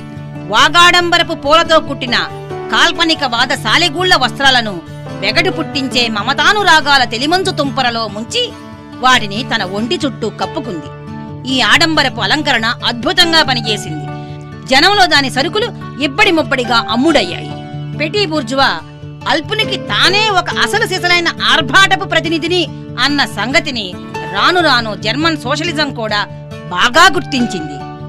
జర్మన్ జాతి ఒక ఆదర్శ జాతి అని, జర్మన్ అల్పబుద్ధుడే ఒక ఆదర్శ మానవుడని అది ప్రకటించింది. ఈ ఆదర్శ మానవుని ప్రతి దుర్మార్గానికి, ప్రతి నీచత్వానికి ఒక ఉన్నతమైన నిగూఢమైన సోషలిస్టు అర్థాన్ని కల్పించి సరిగ్గా ఆ అల్పుడి తత్వానికి విరుద్ధమైన భాష్యం చెప్పింది. కమ్యూనిజానికి ఒక పాశవికమైన వినాశకరమైన ధోరణి ఉందనేంత వరకు అది పోయింది. వర్గ పోరాటాలన్నిటినీ తాను పక్షపాత రహితంగానూ సమున్నతంగానూ ద్వేషిస్తానని అది ప్రకటించింది. 1847లో జర్మనీలో వెలువడుతున్న ప్రచురణలన్నీ కొద్దిపాటి మినహాయింపులతో ఈ బాపతు కంపు రచనలే, నిర్వీర్యపరిచే రచనలే. యథాస్థితివాద సోషలిజం లేదా బూర్జువా సోషలిజం. బూర్జువా సమాజాన్ని చిరస్థాయిగా నిలిపి ఉంచడం కోసం ఆ సమాజపు ఇబ్బందులను తొలగించాలని బూర్జువా వర్గంలో కొంతమంది కోరతారు. వారిలో ఆర్థికవేత్తలు, దాతలు, మానవతావాదులు, కార్మిక వర్గాల పరిస్థితులను మెరుగుపరిచేవారు, దాన ధర్మాల నిర్వాహకులు, జీవకారుణ్య సంఘాల వారు, మద్యపాన వ్యతిరేకులు, సంస్కరణల మాటున చాటుమాటు పనులు సాగించే అన్ని రకాల వాళ్లు ఉంటారు. అంతేకాదు ఈ బాపతు సోషలిజాన్ని అనేక సమగ్ర సిద్ధాంత వ్యవస్థలుగా వారు తయారు చేశారు. ప్రూధాన్ రాసిన దారిద్ర్యతత్వం దీనికి ఒక ఉదాహరణ అనుకోవచ్చు. ఈ సోషలిస్టు బూర్జువాలకు ఆధునిక సామాజిక పరిస్థితుల వల్ల వనగూడే సదుపాయాలన్నీ కావాలి. కానీ ఆ పరిస్థితుల నుంచి తలెత్తే పోరాటాలు, ప్రమాదాలు మాత్రం వద్దు. వారికి ప్రస్తుత వ్యవస్థ కావాలి, కానీ దాని విప్లవకర విచ్ఛిన్నకర అంశాలు మాత్రం వద్దు. వారికి బూర్జువాలు కావాలి, శ్రామిక వర్గం మాత్రం వద్దు. తమకి పూర్తి ఆధిపత్యం ఉండే సమాజాన్నే బూర్జువా సహజంగా అత్యుత్తమం అని ఊహించుకుంటాడు.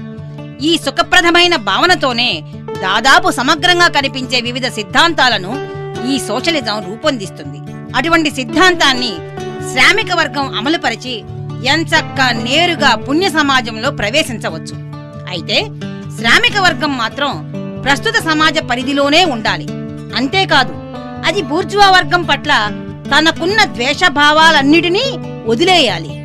ఇంకో సిద్ధాంతం కూడా ఉంది. అది మరింత ఆచరణ దృష్టి కలిగిన సిద్ధాంతం. కానీ మొదటి దానంత క్రమబద్ధం కాదు. అది ప్రతి విప్లవోద్యమాన్ని కార్మిక వర్గం ముందు చిన్నబుచ్చడానికి ప్రయత్నిస్తుంది. రాజకీయ సంస్కరణ వల్ల ఒరిగేదేమీ లేదని, భౌతిక జీవన పరిస్థితులు, ఆర్థిక సంబంధాలు మెరుగుపడాలి అంటుంది. ఈ సోషలిజం దృష్టిలో భౌతిక పరిస్థితులు మారడము అంటే బూర్జువా ఉత్పత్తి సంబంధాల రద్దు కాదు. ఆ రద్దు విప్లవం వల్లనే సాధ్యం. ఆ సంబంధాలు కొనసాగుతూనే ఉండాలని ఇది కోరుకుంటుంది. వాటి పునాదిపైనే కొన్ని పాలనాపరమైన సంస్కరణలు అవసరము అంటుంది. పెట్టుబడికి, శ్రమకి ఉన్న ప్రస్తుత సంబంధాలు మాత్రం మారకూడదు. మహా అయితే బూర్జువా పరిపాలనకు అయ్యే ఖర్చు తగ్గించడము, పరిపాలనా విధులను సరళము చేయడము లాంటి వాటిని అది ఆమోదిస్తుంది. బూర్జువా సోషలిజం గురించి వ్యంగ్యంగా చెప్పినప్పుడు మాత్రమే దానిని సరిగ్గా వ్యక్తం చేయొచ్చు. స్వేచ్ఛా వాణిజ్యం కార్మిక వర్గ శ్రేయస్సు కోసమే, రక్షణ సుంకాలు కార్మిక వర్గ శ్రేయస్సు కోసమే, జైళ్ల సంస్కరణ కార్మిక వర్గ శ్రేయస్సు కోసమే. ఇది బూర్జువా సోషలిజం చెప్పే చివరి మాట. ఇదొక్కడే దాని నిజమైన మాట. దీన్నంతటినీ ఒకే ఒక్క మాటలో చెప్పొచ్చు. అసలు కార్మిక వర్గ శ్రేయస్సు కోసమే కదా బూర్జువా వర్గం బూర్జువా వర్గంగా బతికేది. విమర్శనాత్మక ఊహాజనిత సోషలిజము, కమ్యూనిజం. బాబెఫ్ తదితరులు ప్రతి ఆధునిక విప్లవంలోనూ శ్రామిక వర్గ డిమాండ్లను వినిపించారు. మేమిక్కడ ప్రస్తావిస్తున్నది వారి సాహిత్యం గురించి కాదు. ఫ్యూడల్ సమాజం కూలిపోతున్న దశలో సార్వత్రికంగా ఉద్విగ్నత అలుముకుంది. ఆ దశలో శ్రామిక వర్గం తన లక్ష్యాలు సాధించడానికి తొలిసారి స్వయంగా ప్రయత్నించింది. కానీ ఆ ప్రయత్నం విఫలం కాక తప్పలేదు. ఎందుకంటే ఆనాటికి శ్రామిక వర్గం ఇంకా తగినంతగా అభివృద్ధి చెందలేదు. దాని విముక్తికి అవసరమైన ఆర్థిక పరిస్థితులు కూడా అప్పటికింకా ఏర్పడలేదు. ఆ పరిస్థితులు ఇంకా తయారు కావలసి ఉంది. అవి రాబోయే బూర్జువా యుగంలో మాత్రమే పుడతాయి. అందుకే ఆ తొలి శ్రామిక వర్గ ఉద్యమాల విప్లవ సాహిత్యం ప్రగతి నిరోధకంగా ఉండిపోయింది. అది సార్వత్రిక సుఖపరిత్యాగాన్ని, అత్యంత మొరటు రూపంలో సామాజిక సమత్వాన్ని బోధించింది. సెయింట్ సైమన్, ఫోరియర్, ఓవెన్ తదితరుల సోషలిస్టు, కమ్యూనిస్టు సిద్ధాంతాలు చెప్పినట్టుగా శ్రామిక వర్గానికి, బూర్జువా వర్గానికి మధ్య పోరాటం ఇంకా అభివృద్ధి చెందని తొలిదశలో పుట్టాయి. ఈ సిద్ధాంతకారులు ఆనాడున్న సామాజిక వ్యవస్థలో వర్గ వైషమ్యాలను, విచ్ఛిన్నమైపోతున్న అంశాలను బాగానే గమనిస్తారు. అయితే అప్పటికింకా శైశవాస్తని దాటని శ్రామిక వర్గాన్ని చూస్తారు. ఆ వర్గానికి ఒక చారిత్రక చొరవ గాని, స్వతంత్ర రాజకీయ ఉద్యమం గాని లేవని వారు అనుకుంటారు. పరిశ్రమ అభివృద్ధి చెందిన మేరకే వర్గశత్రుత్వం పెరుగుతుంది. ఆనాటి ఆర్థిక పరిస్థితులు కార్మిక వర్గ విమోచనకు అవసరమైన భౌతిక పరిస్థితులను సమకూర్చవు. కనుక అటువంటి పరిస్థితులను సృష్టించడానికి అవసరమైన ఒక కొత్త సామాజిక శాస్త్రం కోసము, కొత్త సామాజిక నియమాల కోసము ఈ సిద్ధాంతకారులు వెతుకుతారు. ఇక అప్పుడు వారి వ్యక్తిగతమైన సృజన కార్యకలాపానికి చరిత్ర కార్యం తలవంచవలసిందే. వారి అభూత కల్పనలతో సృష్టించిన విమోచన పరిస్థితులకు చరిత్ర సృష్టించిన పరిస్థితులు లొంగిపోవలసిందే. క్రమంగానూ యాదృచ్ఛికంగానూ తలెత్తే శ్రామిక వర్గ నిర్మాణం కూడా ఈ సృజనశీలురు తమ ఇష్టానుసారం సృష్టించిన సమాజానికి లోబడాల్సిందే. వారి ప్రచారానికి అనుగుణంగాను, వారి సామాజిక పథకాల అమలుకు వీలుగాను తనను తాను మలుచుకోవటమే చరిత్ర పని. తమ పథకాలను రూపొందించడంలో అందరికంటే ఎక్కువగా బాధలకు గురవుతున్న కార్మిక వర్గ ప్రయోజనాలను వారు పూర్తి మెలకువతో పట్టించుకున్నారు. అయితే అత్యధికంగా బాధలకు గురవుతున్న వర్గంగా మాత్రమే వారికి కార్మిక వర్గం అర్థమైంది. వర్గ పోరాటం ఇంకా అభివృద్ధి చెందకపోవడం వల్లనూ, తమ పరిసరాల కారణంగానూ ఈ రకం సోషలిస్టులు వర్గ వైషమ్యాలన్నిటికీ తాము అతీతులమనుకుంటారు. సమాజంలో అన్నీ ఉన్న వాళ్లతో సహా ప్రతి ఒక్కరి జీవన పరిస్థితిని మెరుగుపరచాలి అనుకుంటారు. అందుకే వారు అలవాటుగా మొత్తం సమాజానికి విజ్ఞప్తులు చేస్తూ ఉంటారు. వర్గాల మధ్య తేడాను పట్టించుకోరు. అంతేకాదు, వారు పాలక వర్గాలకు విన్నపాలు చేయడానికే మొగ్గు చూపుతారు. ఎందుకంటే తాము రూపొందించిన వ్యవస్థని ఎవరైనా అర్థం చేసుకుంటే అందులో అత్యుత్తమ సమాజాన్ని సృష్టించడానికి అవసరమైన అత్యుత్తమ పథకం ఉందన్న సంగతిని గ్రహించకుండా ఎలా ఉండగలరు? కనుక వారు అన్ని రకాల రాజకీయ ఆచరణను తిరస్కరిస్తారు. విప్లవ ఆచరణ అయితే మరీ వ్యతిరేకిస్తారు. తమ సరికొత్త సామాజిక దైవవాణిని శాంతియుతంగానూ సోదాహరణంగానూ వినిపించడం ద్వారా వారు తమ లక్ష్యాలు సాధించాలి అనుకుంటారు. ఆ ప్రయత్నాలు విఫలం కాక తప్పదు. మరి శ్రామిక వర్గం ఇంకా శైశవ దశలో ఉన్నప్పుడు తన సొంత పరిస్థితుల గురించి దానికి అవాస్తవికమైన వింత అవగాహన ఉంటుంది. అది మొత్తం సమాజం మరోలా నిర్మించాలని కోరుకుంటుంది. రానున్న సమాజం గురించి ముందుగా పేర్కొన్న వింత సామాజిక చిత్రాలు ఆ దశలోనే తలెత్తుతాయి. ఆనాటి శ్రామిక వర్గ అపరిణితమైన కోరికలకు అవి ప్రతిబింబాలు. అయితే ఈ సోషలిస్టు, కమ్యూనిస్టు సాహిత్యంలో విమర్శ కూడా ఉంటుంది. ప్రస్తుత సమాజానికి చెందిన ప్రతి సూత్రం పైన అది దాడి చేస్తుంది. కనుక అది శ్రామిక వర్గ బుద్ధి వికాసానికి అవసరమైన అత్యంత విలువైన సమాచారాన్ని అందిస్తుంది. నగరాలకు, గ్రామాలకు మధ్య తేడాలను, విడి వ్యక్తుల ప్రయోజనాల కోసం పరిశ్రమలు నడిపే పద్ధతిని, నేటి వేతన వ్యవస్థను, కుటుంబాన్ని రద్దు చేయడానికి ఆ సాహిత్యం ఆచరణాత్మక చర్యలను ప్రతిపాదించింది. సామాజిక సామరస్యం ప్రకటించింది. ప్రభుత్వం తన విధులను ఉత్పత్తిపై అజమాయిషీకి మాత్రమే పరిమితం అవ్వాలంది. ఈ ప్రతిపాదనలన్నీ వర్గ శత్రుత్వాలు మాయం కావడాన్ని సూచిస్తున్నాయి. నిజానికి ఆ శత్రుత్వాలు అప్పుడే మొలకెత్తుతున్నాయి. వాటిని ఈ సాహిత్యం తొలిదశలో వాటి అస్పష్ట అనిర్దిష్ట రూపాల్లో మాత్రమే గుర్తించింది. కనుకనే ఈ ప్రతిపాదనలు ఊహాస్వర్గ స్వభావాన్ని సంతరించుకున్నాయి. చరిత్ర గడుస్తున్న కొద్దీ విమర్శనాత్మక ఊహాస్వర్గ సోషలిజం ప్రాధాన్యం తగ్గుతుంది. ఆధునిక వర్గ పోరాటం అభివృద్ధి చెందుతూ ఒక నిర్దిష్ట రూపం పొందుతున్న కొద్దీ ఆ పోరాటానికి దూరంగా నిలబడటానికి, దానిపై వింతగా దాడులు చేయడానికి ఆచరణాత్మకమైన ప్రాధాన్యం పోతుంది. అలాగే దాని సైద్ధాంతిక సమర్థింపులు విలువ కోల్పోతాయి. అందుకే ఈ సిద్ధాంత వ్యవస్థలను ప్రారంభించిన వారు అనేక రకాలుగా విప్లవకారులైనప్పటికీ వారి శిష్యులు మాత్రం ప్రతి సందర్భంలోనూ అభివృద్ధి నిరోధక ముఠాలుగా మాత్రమే రూపొందారు. శ్రామిక వర్గ ప్రగతిశీల చారిత్రక అభివృద్ధికి వ్యతిరేకంగా వారు వారి గురువుల తొలి అభిప్రాయాలను గట్టిగా పట్టుకుని వేలాడతారు. కనుక వారు వర్గ పోరాటాన్ని నిరంతరం నీరు కార్చాలని చూస్తారు. వర్గ శత్రుత్వాలకు రాజీ కుదర్చడానికి తంటాలు పడతారు. వారు తమ సామాజిక ఊహా స్వర్గాలైన ఫలాన్స్టర్లను, హోమ్ కాలనీలను, లిటిల్ ఇకేరియాలను మళ్లీ సృష్టించాలని కలలు కంటారు. వారు గాలిలో కట్టే ఈ సరికొత్త జెరూసలేం మేడల కోసం, బూర్జువా వర్గ కరుణా కటాక్షాల కోసము, డబ్బుల మూటల కోసము విన్నపాలు చేయక వారికి తప్పదు. వారు క్రమంగా అభివృద్ధి నిరోధక సోషలిస్టులతోనూ యథాతథవాద సోషలిస్టులతోనూ చేరిపోతారు. అయితే వారిరువురి కంటే వీరికి క్రమబద్ధమైన ఛాందస పాండిత్యం ఉంటుంది. వీరికి తమ సామాజిక శాస్త్రం పైన మూఢనమ్మకంతో కూడిన మొండి విశ్వాసం ఉంటుంది. అందుకే వారు కార్మిక వర్గం నిర్వహించే రాజకీయ కార్యకలాపాలన్నిటినీ చాలా తీవ్రంగా వ్యతిరేకిస్తారు. తమ కొత్త దైవవాణిని కార్మికులు మొండిగా నమ్మకపోవడం వల్లనే అలా రాజకీయ కార్యకలాపాల్లో పాల్గొంటున్నారు అంటారు వారు. ఇంగ్లాండ్లో ఓవెన్ వాదులు చార్టిస్టులను వ్యతిరేకిస్తారు. ఫ్రాన్స్ లో ఫోరియరిస్టులు రిఫార్మిస్టులను వ్యతిరేకిస్తారు. కమ్యూనిస్టు పార్టీ ప్రణాళిక 4వ అధ్యాయం. ఈనాటి వివిధ ప్రతిపక్ష పార్టీల పట్ల కమ్యూనిస్టుల వైఖరి. ఇంగ్లాండ్లో చార్టిస్టులు, ఫ్రాన్స్లో వ్యవసాయ సంస్కరణవాదులు లాంటి కార్మిక వర్గ పార్టీలతో కమ్యూనిస్టు సంబంధాల గురించి 2వ అధ్యాయంలో స్పష్టం చేశాం. కార్మిక వర్గ తక్షణ లక్ష్యాలను సాధించడానికి, వారి తాత్కాలిక ప్రయోజనాలను కాపాడడానికి కమ్యూనిస్టులు కృషి చేస్తారు. నిజమే. కానీ ప్రస్తుత ఉద్యమంలోనే వారు ఆ ఉద్యమ భవిష్యత్తు పట్ల కూడా శ్రద్ధ వహిస్తారు. ఆ భవిష్యత్తుకు కూడా వారు ప్రతినిధులుగా ఉంటారు.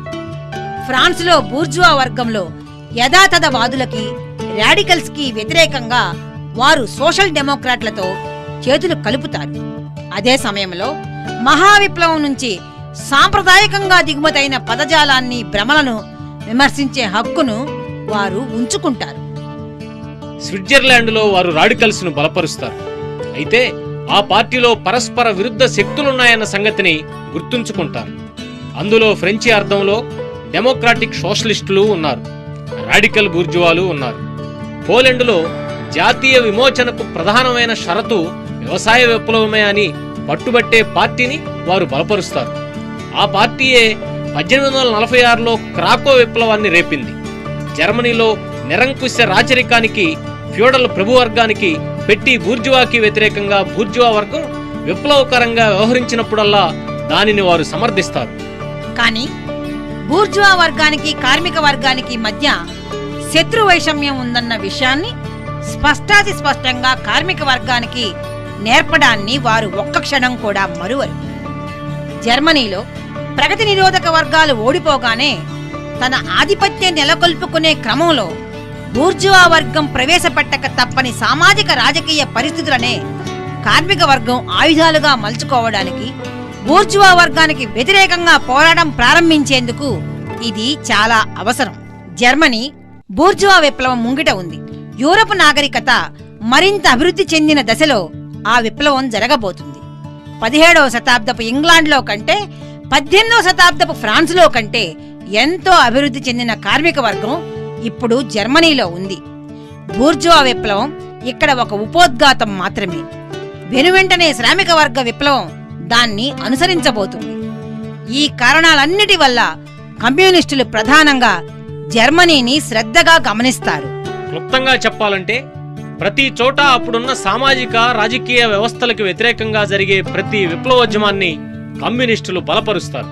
ఆనాటి అభివృద్ధి స్థాయి ఏదైనప్పటికీ ఈ ఉద్యమాలన్నిటిలోనూ ప్రధానమైన ప్రశ్నగా ఆస్తి సమస్యను వారు ముందుకు తెస్తారు. అంతిమంగా అన్ని దేశాల ప్రజాతంత్ర పార్టీల ఐక్యత కోసము, వాటి మధ్య అంగీకారం కోసము వారు కృషి చేస్తారు. కమ్యూనిస్టులు తమ అభిప్రాయాలను, లక్ష్యాలను దాచుకోవడానికి అసహించుకుంటారు. ఆనాటి సకల సామాజిక పరిస్థితులను బలవంతంగా కూలదోయడమే తమ లక్ష్యమని వారు బాహాటంగానే ప్రకటిస్తారు. కమ్యూనిస్టు విప్లవాన్ని తలుచుకుని పాలక వర్గాలు వణకని, శ్రామికులకు పోయేదేమీ లేదు, సంకెళ్లు తప్ప. వారు గెలుచుకోవడానికి ఓ ప్రపంచం ఉంది. ప్రపంచ కార్మికులారా ఏకం కండి! ప్రపంచ కార్మికులారా ఏకం కండి! ప్రపంచ కార్మికులారా ఏకం కండి! కమ్యూనిస్ట్ పార్టీ ప్రణాళిక రచన మార్క్స్ ఎంగెల్స్. తెలుగు అనువాదం ఏ. గాంధీ. సమర్పణ భారత communist party Marxist Andhra Pradesh committee. వ్యాఖ్యాతలు డాక్టర్ సమంతకమణి మరియు అనిల్. Recording సరాగా studio, Vijayawada.